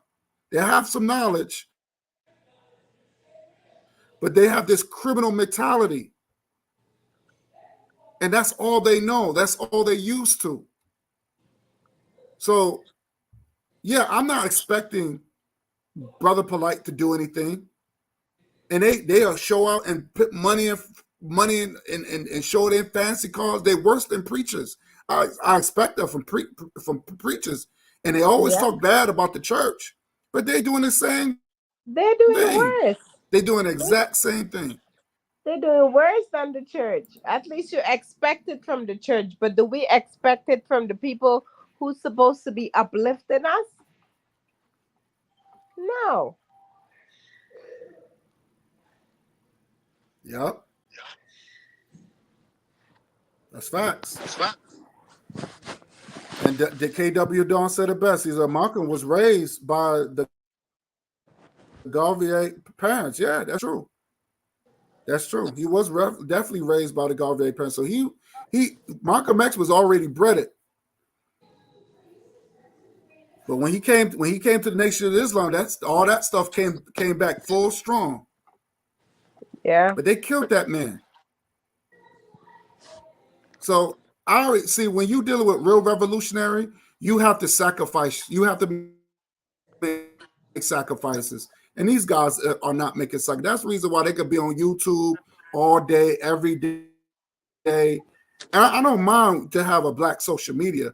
I don't mind that. But if you ain't out there putting in, creating businesses, but you have no problem taking people's money, I have a problem with that. You're just a conscious hustler. That's what you are. Yep. You're just a conscious hustler. And that's what Polight did. And let me tell you Scam something, a lot sis. of That's people. what's going to break us as a people, because the lack of the trust. And the lack of the trust is going to really hurt us. It's going to really divide us because of the lack of the trust. And it's already working. Well, I don't trust this guy because I already know he's probably what he's going to do with my money. He's going to go out there and live and see. And that's the reason why we're not going to have nothing. We're not going to have nothing. The lack of the trust. That's what's going to hurt us. So, to me, I always try to be consistent as possible. I try to be consistent. But you have been consistent. I don't get as many followers like these guys.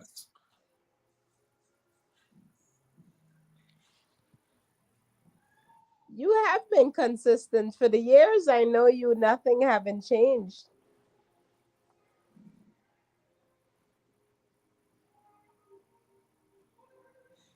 And I've tried to be, and that's what I said. I try to connect with people who's like me. I try to connect with people who's like me, and I try to work with people like that.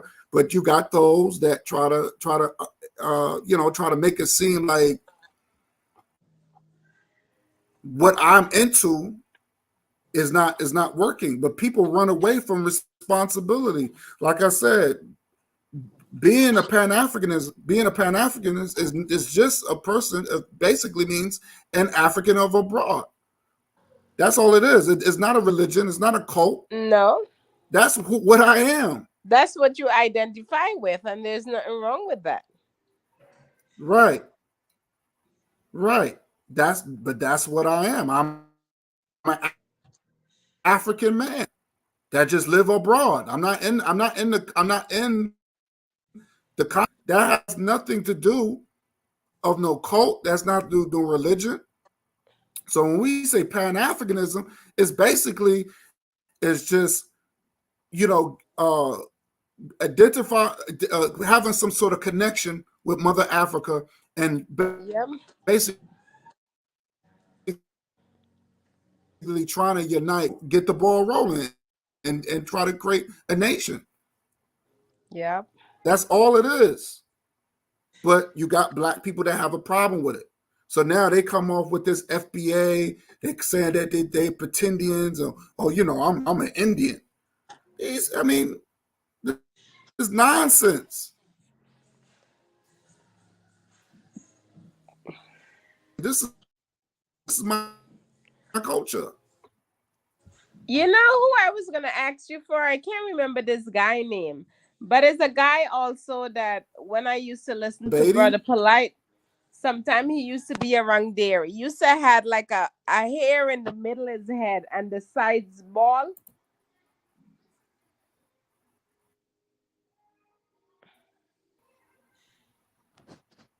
What's that again? He used to be out there. No, I said they had a guy in Harlem that who used to spit knowledge, but he had a I was trying to describe him. He had a hair in the middle and the side shaved. I can't remember his name. Do you know who I'm talking about?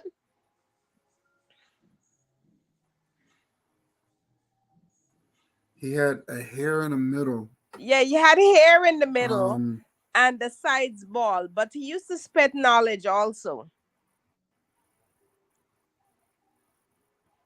He was part of the Pan Africa stuff and stuff. I can't remember his name. In the middle.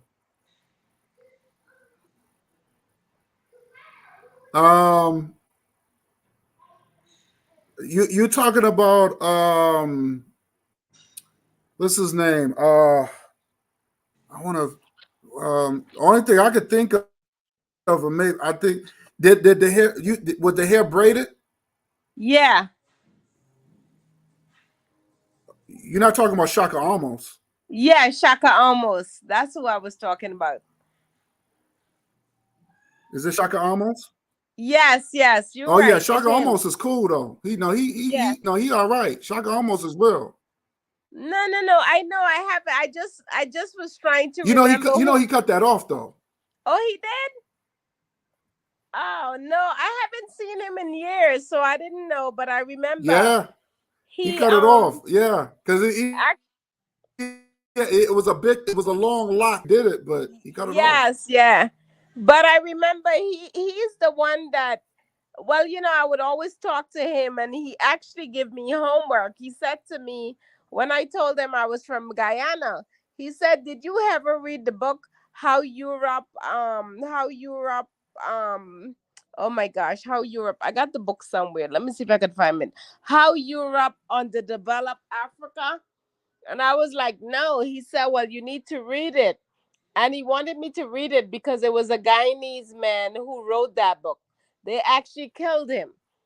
It was from, yeah. And the book is called How Europe Underdeveloped. I bought one of his books. Yeah.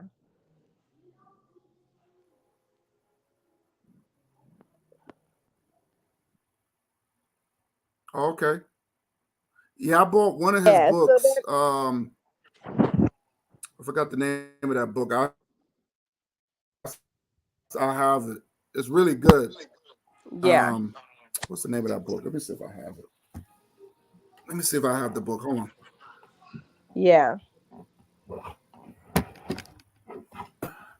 Rodney Walter. That was the name of the guy, right? Yeah, Rodney Walter. But You see how they kill people? That man basically was bringing the Caribbean together, which in Guyana is South Africa, but he would travel all over the Caribbean and stuff, Right. and then they just basically killed him.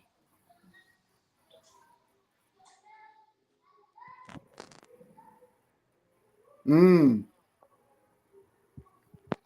Walter Rodney, I that don't know was if you his can see that. Let me see if I could. You see that?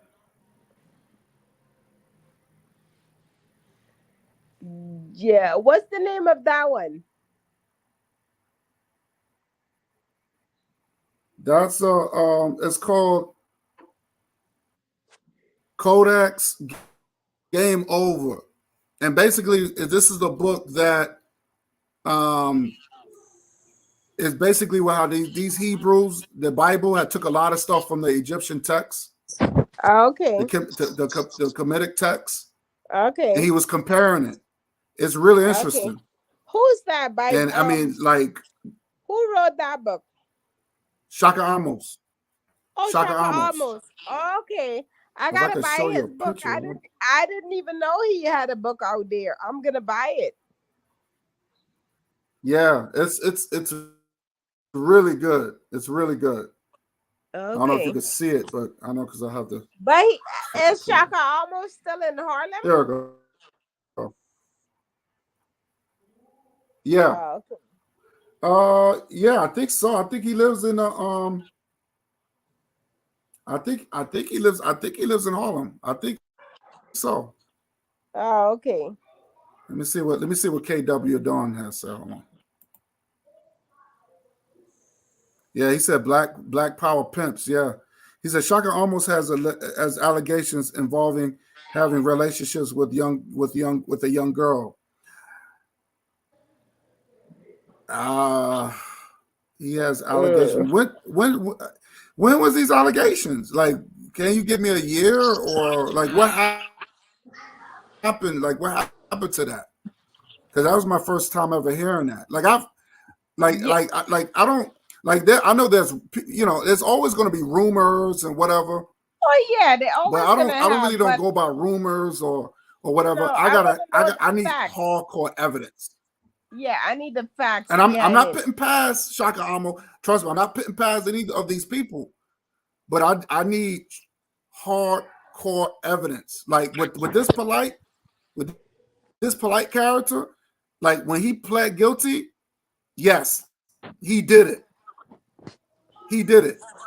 Yeah. Like that's no if and because I trust me. Let me say this. Sis. If he didn't do it, he would not have pled guilty. He would not have pled guilty if he didn't Yeah. do it. I agree. I agree. I totally agree. Because if somebody is accusing me of something I did not do, I'd rather go to jail He than said take a he said how Europe undeveloped Africa, written by Walter Rodney. Oh wow, Walter okay. Rodney. Yeah. So I I think said that's what this. you was talking about. Okay, I'm gonna get that Yeah. then. Um, there's the other book that I wanted to get, but it's so hard to get it that even when you find one, it's so expensive. It's by a guy named oh my gosh, is a next Guyanese guy. Oh my goodness, but he's an older guy. Mm-hmm. Oh, got his name. But that book I wanted to get because I was watching him on YouTube one day and he was showing you how we read the map wrong. And he really, really had some good points, but you could see that his videos was very old. So he's an older guy, but he was always for Pan Africa. But he's Guyanese. Mm. I forgot his name, Dr. What's his name? Doctor something. Anyway, I got the information on my phone. When I come across it, I'm gonna text it to you. Because I love to also know that Okay. other countries are in the Pan Africa stuff too, you know. it was really nice that I grew up in Guyana, but I really they never taught us stuff about Walter Rodney, or they never taught us stuff about this other guy, Doctor whatever, because they don't push the black agenda, you know. So it was really nice They don't. to They don't.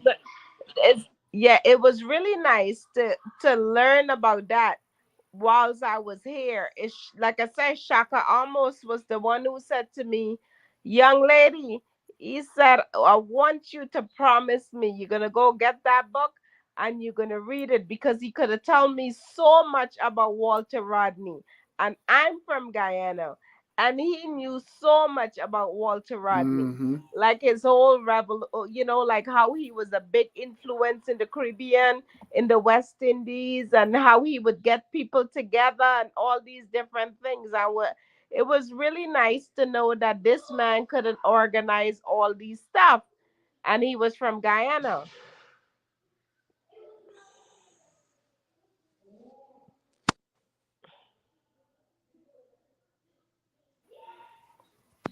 Wow. Yeah. Yeah. I like to yeah, that's yeah, I'm gonna have to get that. I'm gonna have to get that book, because that's interesting. I like to learn and learn about these writings and stuff and this history, man. This Yes, is deep. yeah. It was So and he's like I saying, so said, KW Dawn 7 said these are recent allegations. oh, okay. He said those are recent allegations, and he allegedly had relations with a daughter of a woman he was living with. Wow.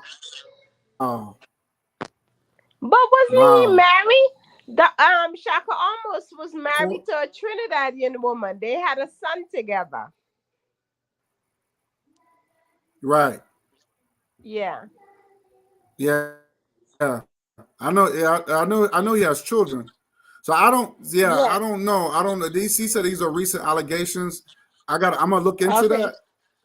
Yes, I hope yes. that's not the case. Like I said, I I'm hoping it's too. I'm really only hoping that at thing, but least he did not. I'm hoping that that's not true also, because I met the brother. The brother really put me on to like reading certain books. He was the one who told me about Walter Rodney and this other Guyanese one that are older man. He really put me on to some knowledge. So I really would, I'm hoping it's mm-hmm, not true. And he's a knowledgeable man also. He's yeah, very knowledgeable. So it would be I would be heartbroken to know that every time you turn around, it's one of our, like the people that you would have think would have done so better for our people that having these stuff going on. Like, come on, like I mm-hmm, really don't like it, mm-hmm. because at the end of the day, you could go out there.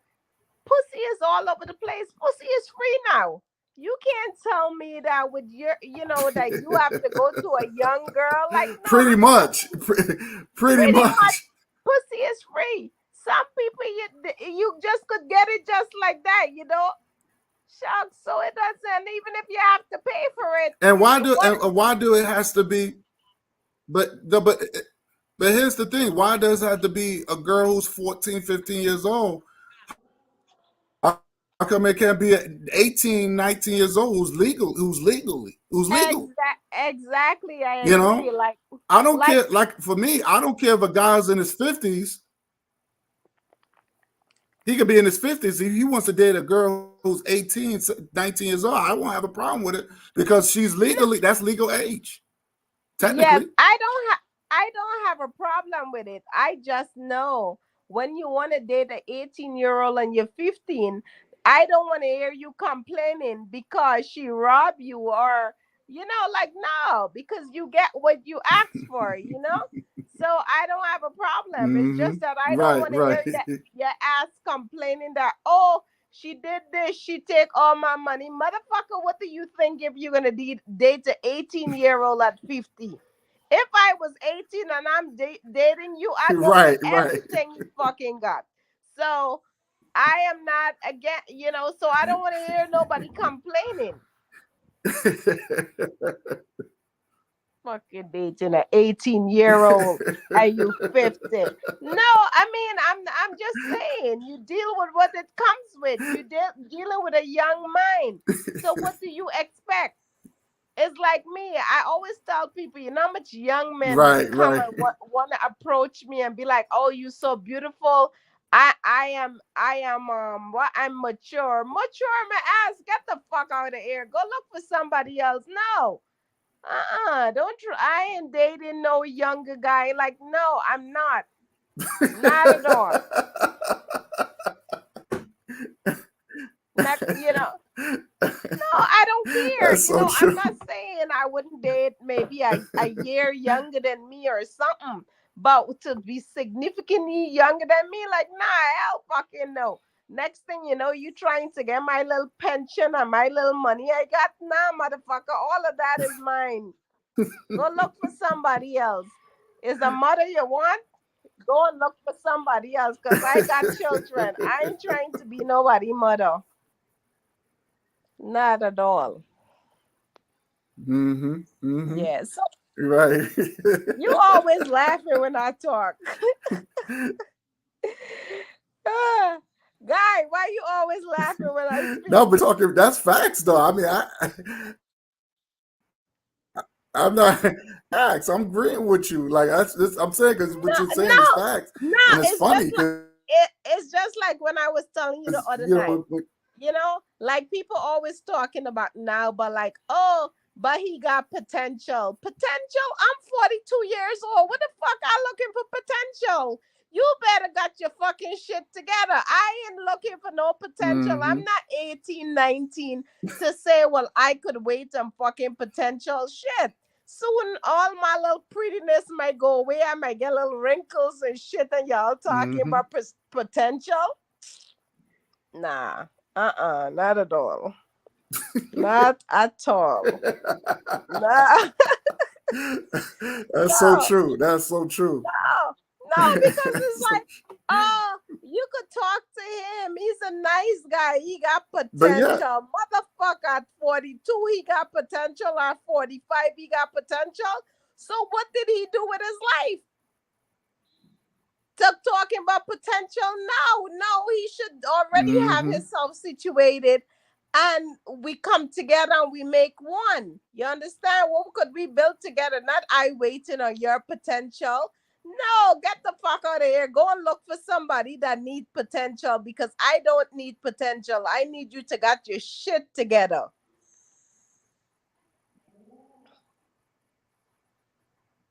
That's so potential true. That's so true. You're right about that. That's so true. Potential is 18, 19. Yeah. What do they mean by potential? Like they should have got more in detail with that. What do you mean by more? No. I never can understand that. Potential. He got to drive to get a job and do this. So why he don't have a job if he got potential to get a fucking job? No, motherfucker, you needed to have a job. Shit. When you got potential when you meet me, now I too grown. Yeah. I too grown, and I have 4 children that I've been working hard my whole adult life to take care of, and still taking good care of them. So you know what? I don't need potential. I don't need you to come and look at my kids, because that's not your job. But your job is to what we're gonna build together. What we gonna do, how we gonna grow, even as a family. I ain't having no more babies. So I'm talking about growing as a family. It doesn't mean I want fucking babies. Nah, that shit is over with and done. If you ain't got 20 million in your account, then you could tell me about babies. Otherwise, then that hell fucking no. Shop close. You ain't got time for all the struggle that you've been through, potential, and we could build a family. No, not at all. Yeah, that's too much. Yeah, I think to me, when you have people that just, I never like that. Even like I said, I think people when they come into a, you know, you gotta bring something to the table. You know, you just can't come empty-handed and expect people going to take care of you. You got to come with something, especially when you get up in age. When you get a certain age, you got to have something already to offer. I mean, that's just a part of life. You just can't come empty-handed. But you got a No, lot of these broke men, not a lot, but you got some broke men that come around women with children because they know that they could be fed. They know they're gonna be housed, and they coming off the streets.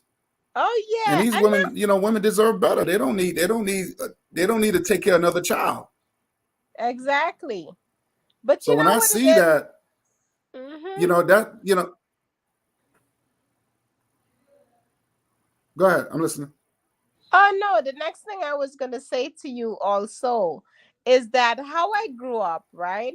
I grew up where I always had money. My Mm-hmm. grandfather would say, when you going out, make sure you have your own money because a man is not gonna drunk you and fuck you. That's what my grandfather used to say. So you must have your own money. So you buy what you want and certain things. So I think with that was embedded in me. So when I go out, sometimes I have my own money. Sometimes it's not that I wouldn't accept somebody buying me a drink, but I buy my own drink, you know? So I think with certain upbringing, I would say that certain things I failed on, you know? Because it's like when I had two jobs at one point. A man come into my life. I felt, well, okay, I have a man in my life. He's going to be there or whatever. But at the end of the day, yes, he might work and bring some of his money and give to me. But at the end of the day, I still did way more than I was supposed to do. Did you drink the last of the juice?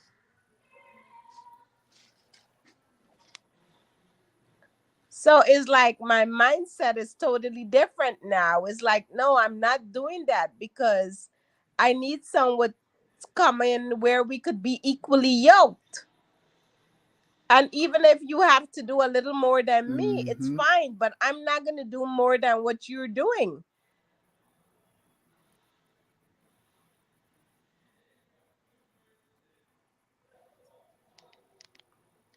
Facts. Facts. I agree. I agree. That and like I said, I think it's vice versa too. I think that Yeah. at a certain age, even for women, at a certain age, you gotta have something like I think no one should come to a relationship broke. No, You know what I'm saying? not I at think all. that's how it is. You gotta have something on it. You got you gotta bring something to the table. You gotta bring something to the table. Ye- Yeah. But it's just like, And that's the and like thing, like, like And I like you know for said, for some men, men just come in your life because they know they could be feed, they know they could have a house and things like that. Because I totally today I was talking about that because a certain individual that I have a child with that after we broke up and everything like that, I just knew who he was. I know when I put him out, he was going to the same woman he had children with that he went up the street and make babies with.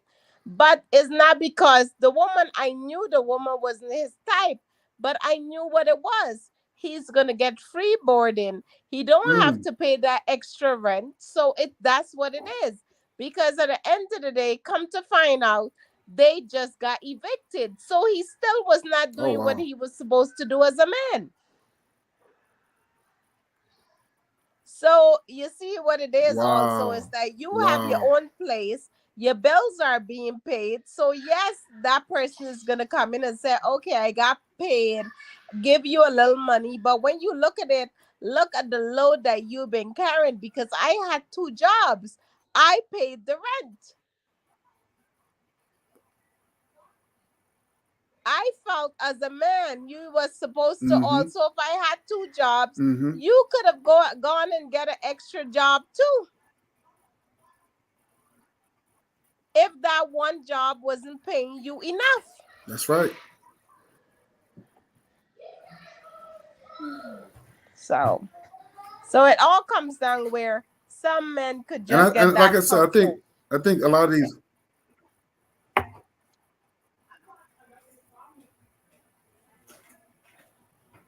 But also at And the the thing time, is that go ahead.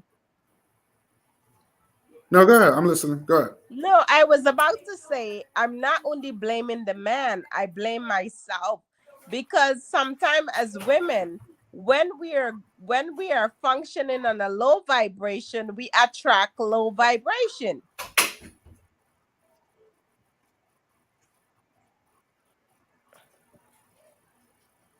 Right. Right. So it's not Right. totally is who you attract, Yeah. So at that time I was not functioning high. So what happened? Attract what I was vibrating on at that time. You just live and you learn.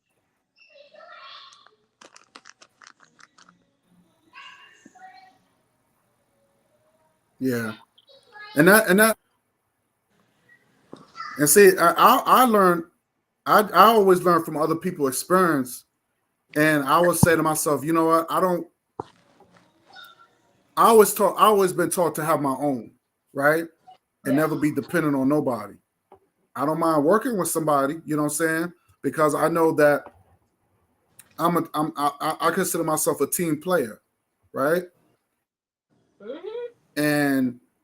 And if I know that you're looking out for me, I'm gonna do my damnness to try to look out for you. And Exactly. I was never the type of person to put anybody in any type of burden or where they could end up complaining, talking about, oh, I'm always doing this for you and I don't get nothing in return. And I said to myself, if I ever become a burden, I'll leave. Exactly. I'll walk away. I'll be like, you know what? I'm not trying to make your life hard because it's hard. It's hard just to it's hard it is to live to try to survive on your own. You know what I'm saying? Sure, right. So Sure, these, like you right. said, it's all about it's all about your vibration, it's all about your self-esteem. Yeah. So, and that's the thing. A lot, and like I said, you're not the only one. I know a lot of sisters that fell for the whole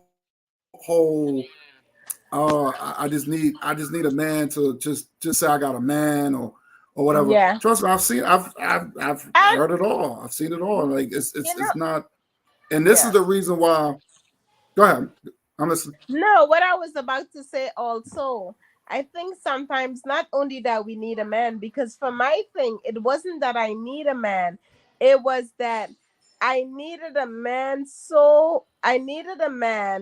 to help me with so I had young men and their dads were already not in their life. So I felt that it was very important to have a man as a role model in their lives.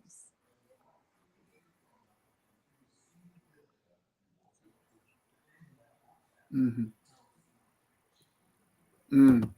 And that's why women got to be also be very, very be careful because you don't want to Yes, bring any old correct. man around your children, knowing Exactly. that there's a Exactly. lot of molestation going around, and these men they looking at it like these are not my kids. I could do whatever I want.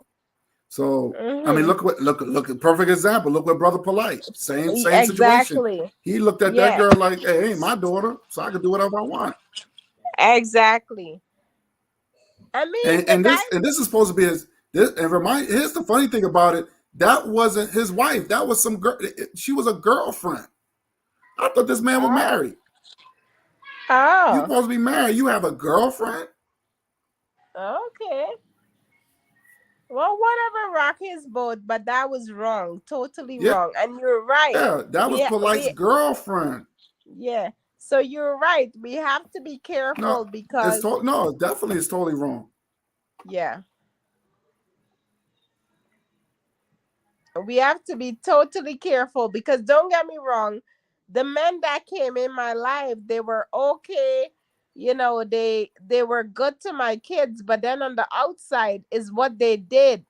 And it's like you mess up stuff because at the end of the day, you bring this man into your life, the kids get to like him, and then what he do after you fuck up and then you have to let him go, and then the kids at the end of the day, the kids are heartbroken too. Mm-hmm. Mm-hmm. So we Especially if the got to kids, think about especially if the kids like him, you know, like the guy. Yeah, because my boys liked him because So yeah, it's he never. was Let me very. tell you something. It's never.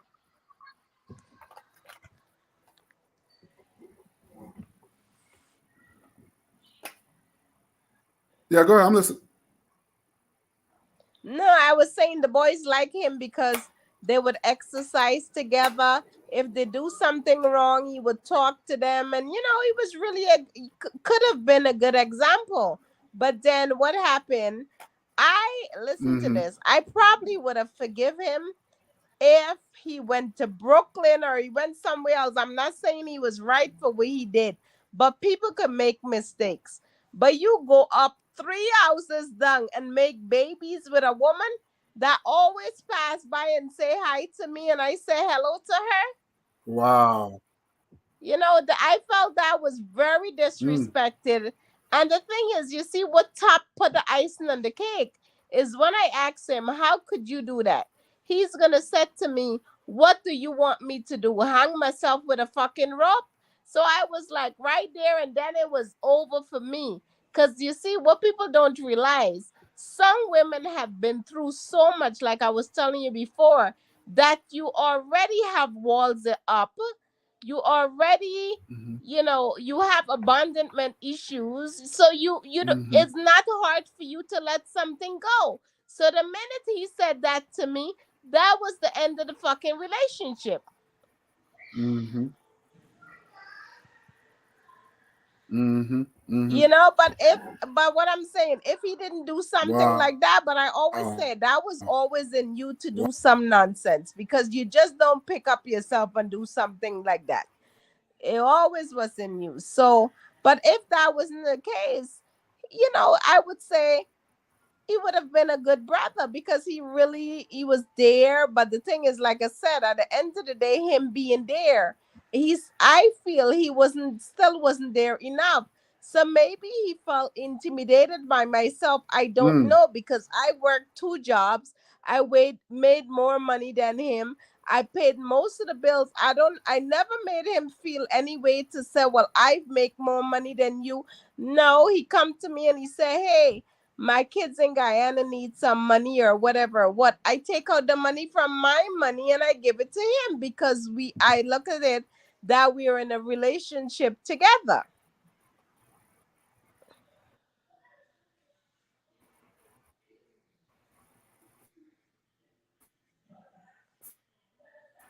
Yeah. And like I said, it's just when you relationship is more like a partnership. You know what I'm saying? It should be a partnership Yeah, where everything is 50-50. You know what I'm saying? Not one, yeah, not 80 and 20 and all of that. It should be yeah, 50-50 where y'all both uh share everything. You know what I mean? Like, and yeah, like I said, some of these people, they come empty-handed. They looking for a handout. They try yeah. to and like I said, some people are predators. People are predators. They prey But on the weak, the weak mindedness. And like I say, yeah, even like I said, when we talk about cultism,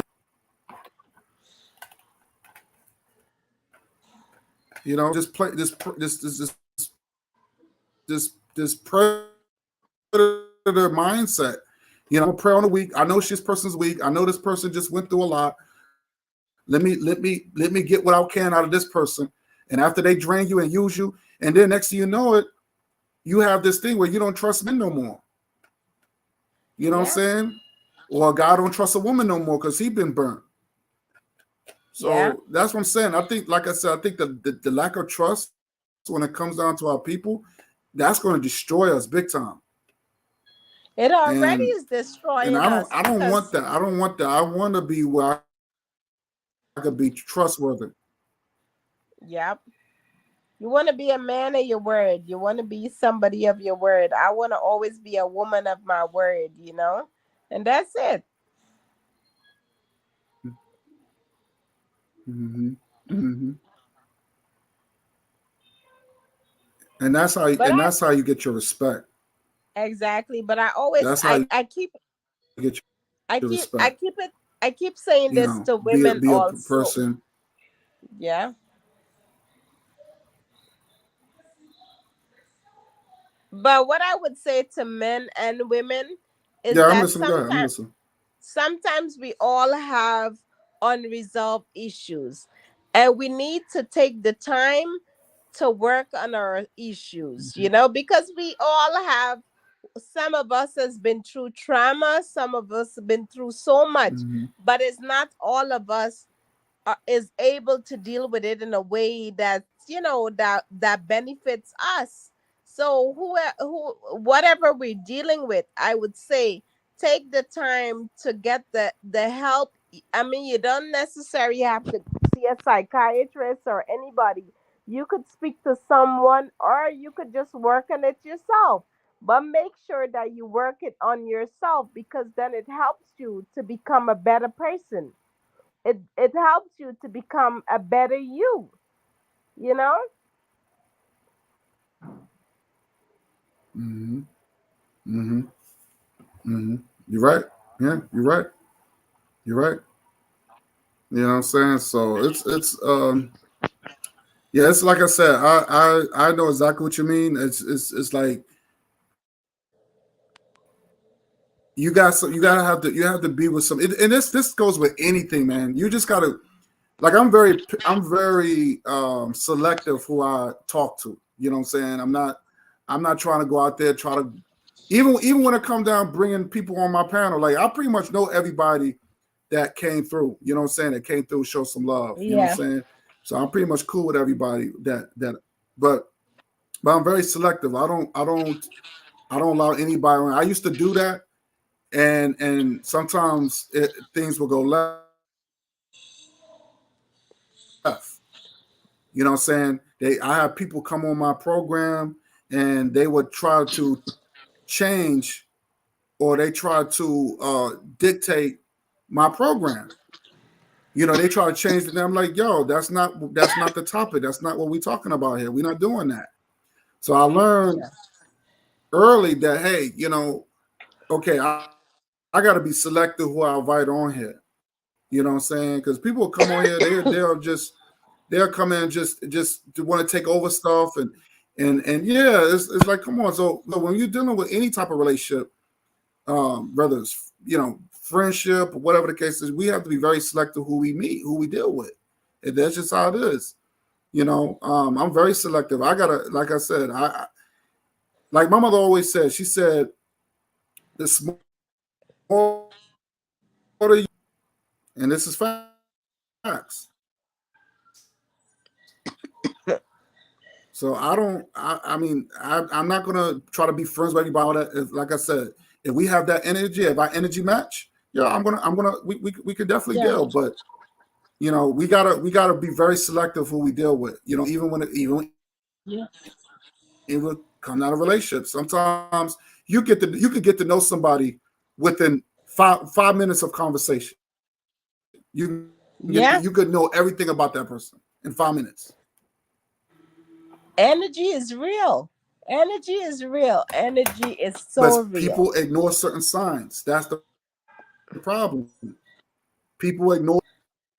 That's the problem. There are signs there, and that people ignore. Yeah. You see what I'm saying? So we can't ignore the signs, and they'll tell you to know, but sometimes people ignore them. They ignore them.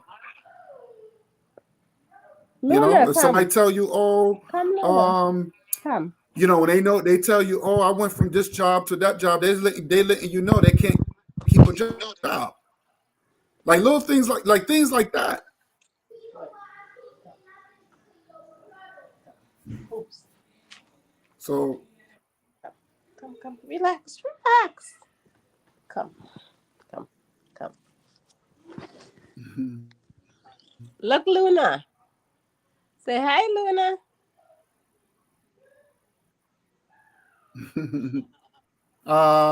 that's a cute cat. Look at that cat. My cat is sleeping. He's sleeping right Oh, now. I was gonna He's ask on my you bed about her. sleeping. Yeah, cause I don't want to. remember I told you I had a black cat too when I saw It's, your it's actually the it's a live. him. Oh, is that him? Okay, well, I have a Yeah, her. yeah. So It's Luna, it's a boy. yeah. Okay, so yeah, I was gonna Oh. ask you. But guess how I got that black cat? You know, we always, growing up, you always hear black cat is evil and all these different things. So I always do the opposite what people talk about. So since Yeah. black cat is evil, I'm gonna go get a cat so y'all don't have to come to my house. Seriously. Because when people hear you got a black cat, they don't want to come to your house. So I don't want people at my house. So a way to keep them out is that I got a black cat. And it's funny because I went Well, online. I think it's only to keep white people out. I think white people. No, you got black people are scared. Let me tell you something. Because People from white people always afraid of anything that's black. So yeah. So, but no, I remember growing up, and even on to this day, when you talk to like West Indian family, a Caribbean family, when you tell them you got a black cat, oh my God, you got a black cat? No, I'm not coming by you. Good. That's why I get it because I don't want you by me. Because they have this thing where they still think, they have been programmed where they don't even understand that it has nothing to do with the cat. The black cat, I love Luna. Luna is my baby. I went online and I found her on Craigslist. The young lady was like a 18-year-old. She was giving her away because you know why? Same thing it come down to. Her mother was Trinidadian and the mom didn't want no black cat in the house because the mom say black cats are evil. So wow, I was happy to collect her, wow, and wow. she is loved in this house. She is love. Luna is love. That's my baby. I travel. She was in the Bronx with me, and Yeah, I brought yeah. her in the plane. Yeah. I brought her in the plane.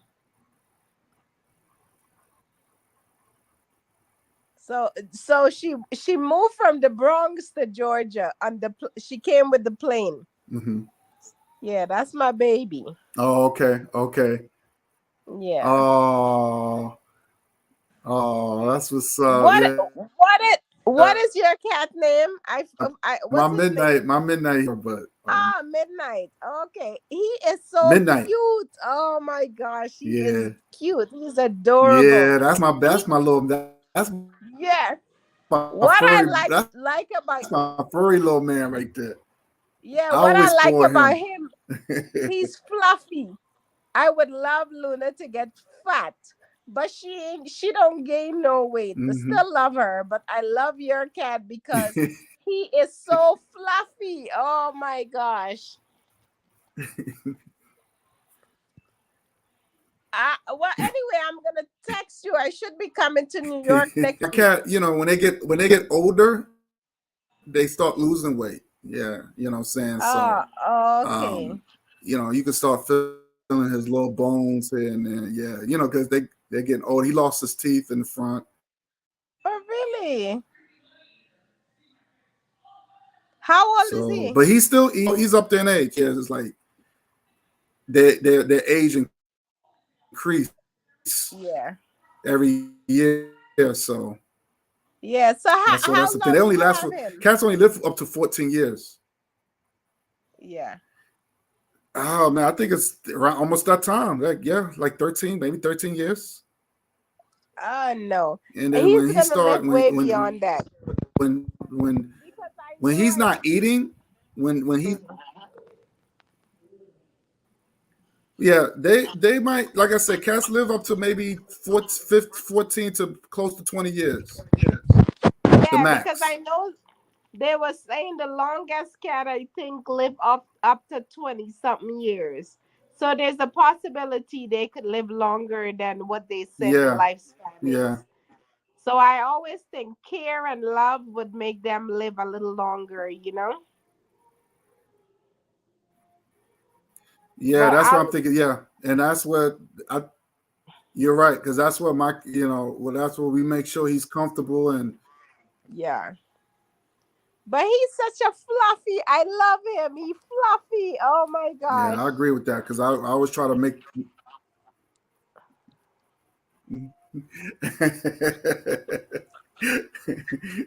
Yeah, we spoiled. I mean, yeah, he's spoiled, man. He's spoiled. He's spoiled. Yeah, he he get like even during the holiday. Yeah. So Danielle, I'm gonna shut down. All I'm right, gonna get no something to eat. problem. Make sure you link you watch And the stuff I'm I gonna text send you you. later. I'm gonna text you. Yeah, all the time. And we gotta text because I'm coming to New I get York. off here. Yeah, maybe for 2 days. So we're gonna link. All right, love. Thank you for having me on the show. You take care. Good night, All right. everyone. All right. All right. I'll take care. I'll talk to you soon, okay? All right. That was my homegirl Danielle. I'm glad she came through. And let me give a couple of my shout outs before I leave out of here. Well, I'll give a shout out to my special guest, Danielle, for coming through. Big Bank.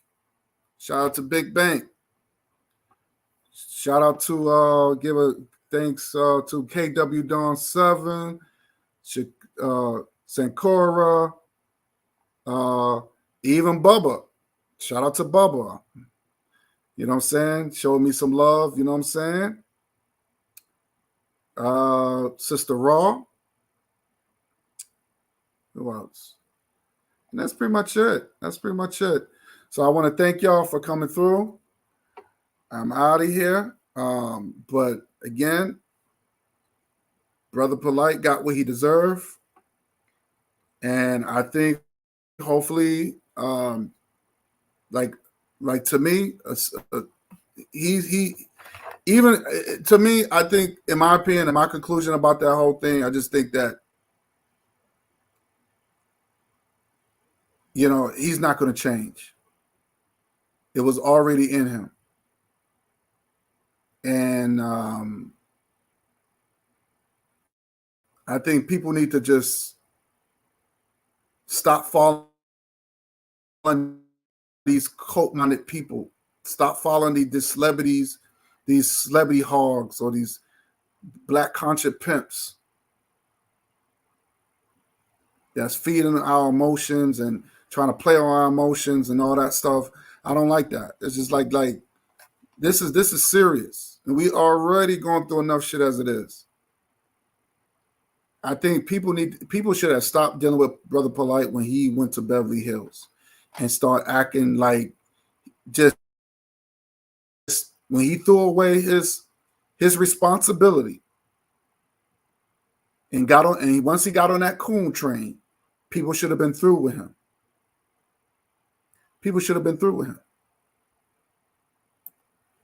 And that's the bottom line. People should have been through with him.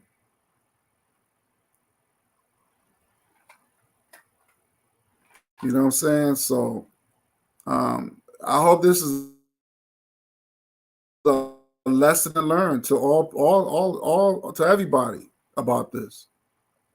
I hope this is a lesson and learn. All this cultism and all this, when people saying, oh, and even when Brother Polight was into the whole real estate, saying that, he gave these big ass houses for and people were buying them for cheap prices. All that was scamming.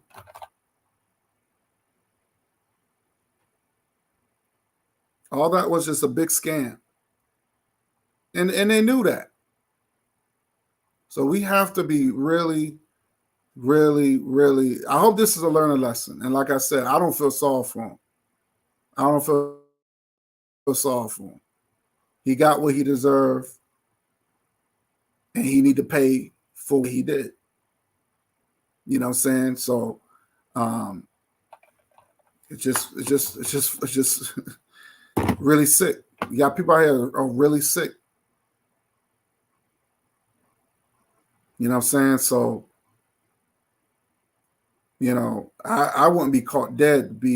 I won't be caught dead to be associated with a sex. He's a jailbird. You know what I'm saying? He's a sex offender. I don't deal with these people. I don't deal with people that come from a crazy house and come from the cuckoo's nest. I don't deal with these type of people. I don't. These people don't serve no purpose.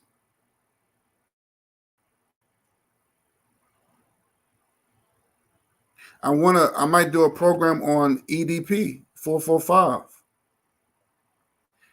These people willing to lose everything to get on that coon train. You willing to lose everything. That's the reason why I stay consistent.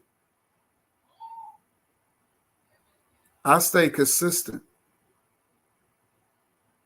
But you got people, you got haters out there, they don't want me to stay consistent. Their narrative is ruining their narrative about people that love their people. They're willing to help good people. Like I said, I'm not for all black people. I said that. I said we have black enemies. I said we have rejects in our race. I've said this. I've said that we have rejects. I said we have black people that don't like black people. So I will never say that I'm all for my people. I'm for some like me. And when I say think like me, I'm talking about have the Pan-African mindset. You have to be Pan-African. That's the only way. You have to represent these colors. You have to represent the RBG. When you got white people represent the red, white, and blue, black people need to represent that red, black, and green.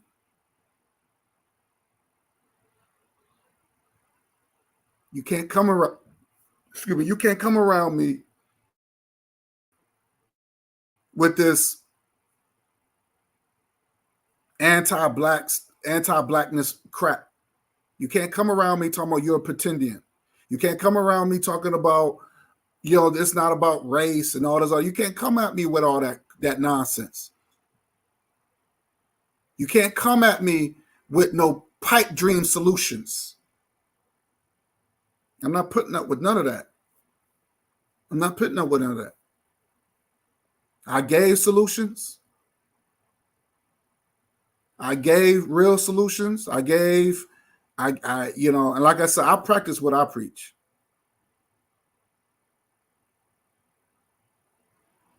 That's what I'm saying. You're going to have to make the change. Even when it comes down to people that take care of you, like doctors and dentists, they have to look like you. My dentist is a black man. My doctor is a black man.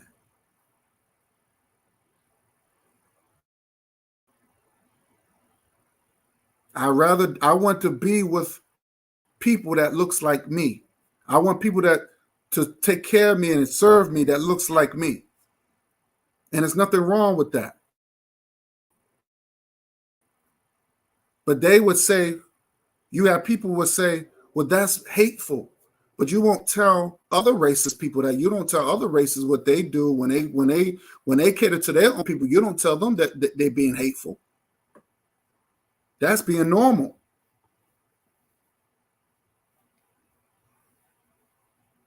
So when I saw Brother Polight doing what he did, I'm not surprised. It was just a matter of time. And I've said this once and I said this again. Once you get on that coon train,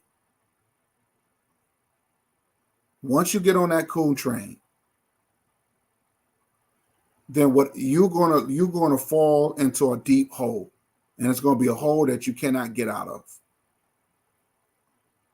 There's consequences.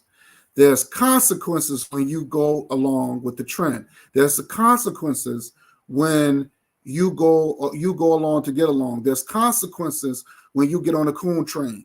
There are consequences. And that's what you see here. Brother Polight thought he was untouchable. He did not do what he was meant to do. What he was supposed to do. So that tells me that his heart was never in it. His heart was never in the struggle. His heart was never in the struggle. And I have to look at people who take his side or feel sorry for this piece of shit.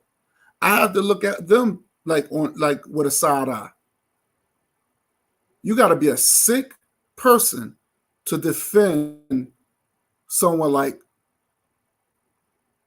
Polight. You got to be a sick person.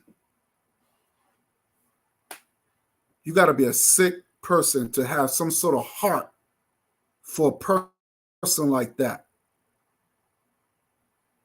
But then you turn around and then you criticize people like me. You turn around and then you bash me and make mockery of me or make mockery of Umar Johnson. And this is you turn around and do that. And we're doing our best to do things right.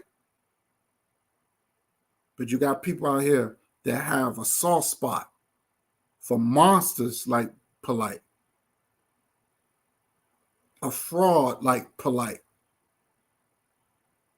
And you don't see Sarnetta nowhere. You don't see none of these people nowhere bringing really speaking out against this because they're all part of it. Sarnetta ain't shit either. Because he left his black wife for a mulatto person who looked like a damn stripper that be on OnlyFans. Really? And you're going to call that conscious? And that's consciousness? That's consciousness?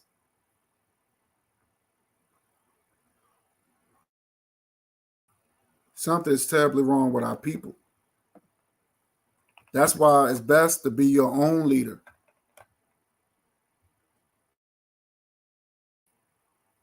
Don't stop following these people because they claim they from the Nation of Islam or they support the Nation of Islam or the Nation of Islam is nothing but a cult. That Nuwabian crap is nothing but a cult.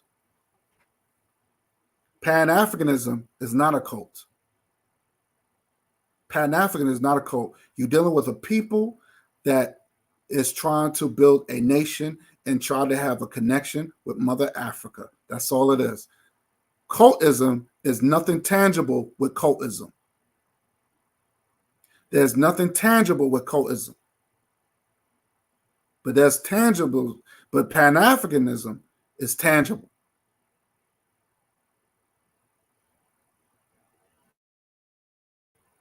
So stay away from these false flaggers because they might sound good or they speak the truth. And like I said, Polight is very intelligent. But he got caught up into the wrong things. He got caught up into being a celebrity. He had a responsibility. He had a responsibility. Young Pharaoh had a responsibility. Once young Pharaoh look at young Pharaoh. He's not the same no more. His fan base is not the same. They all are falling on their face where they're supposed to be. All of them. Even Sarnetta, he's not the same. Even Sarnetta, he's not growing no more like he used to. They're all going to fall. And like they should. we have a responsibility. And as a people, as a collective, we have a responsibility, not an individual, as a collective. But with that said, I'm out of here. Thanks everybody for joining. And shout out to my homegirl Danielle. And it's a pleasure to have you on my panel. And again, we're gonna definitely do it again. We're gonna build again. So I got some other things lined up. And I think next week I'm gonna get into the whole this whole Israeli and Palestinian, and I'm gonna just and my take on it, that's none of our business.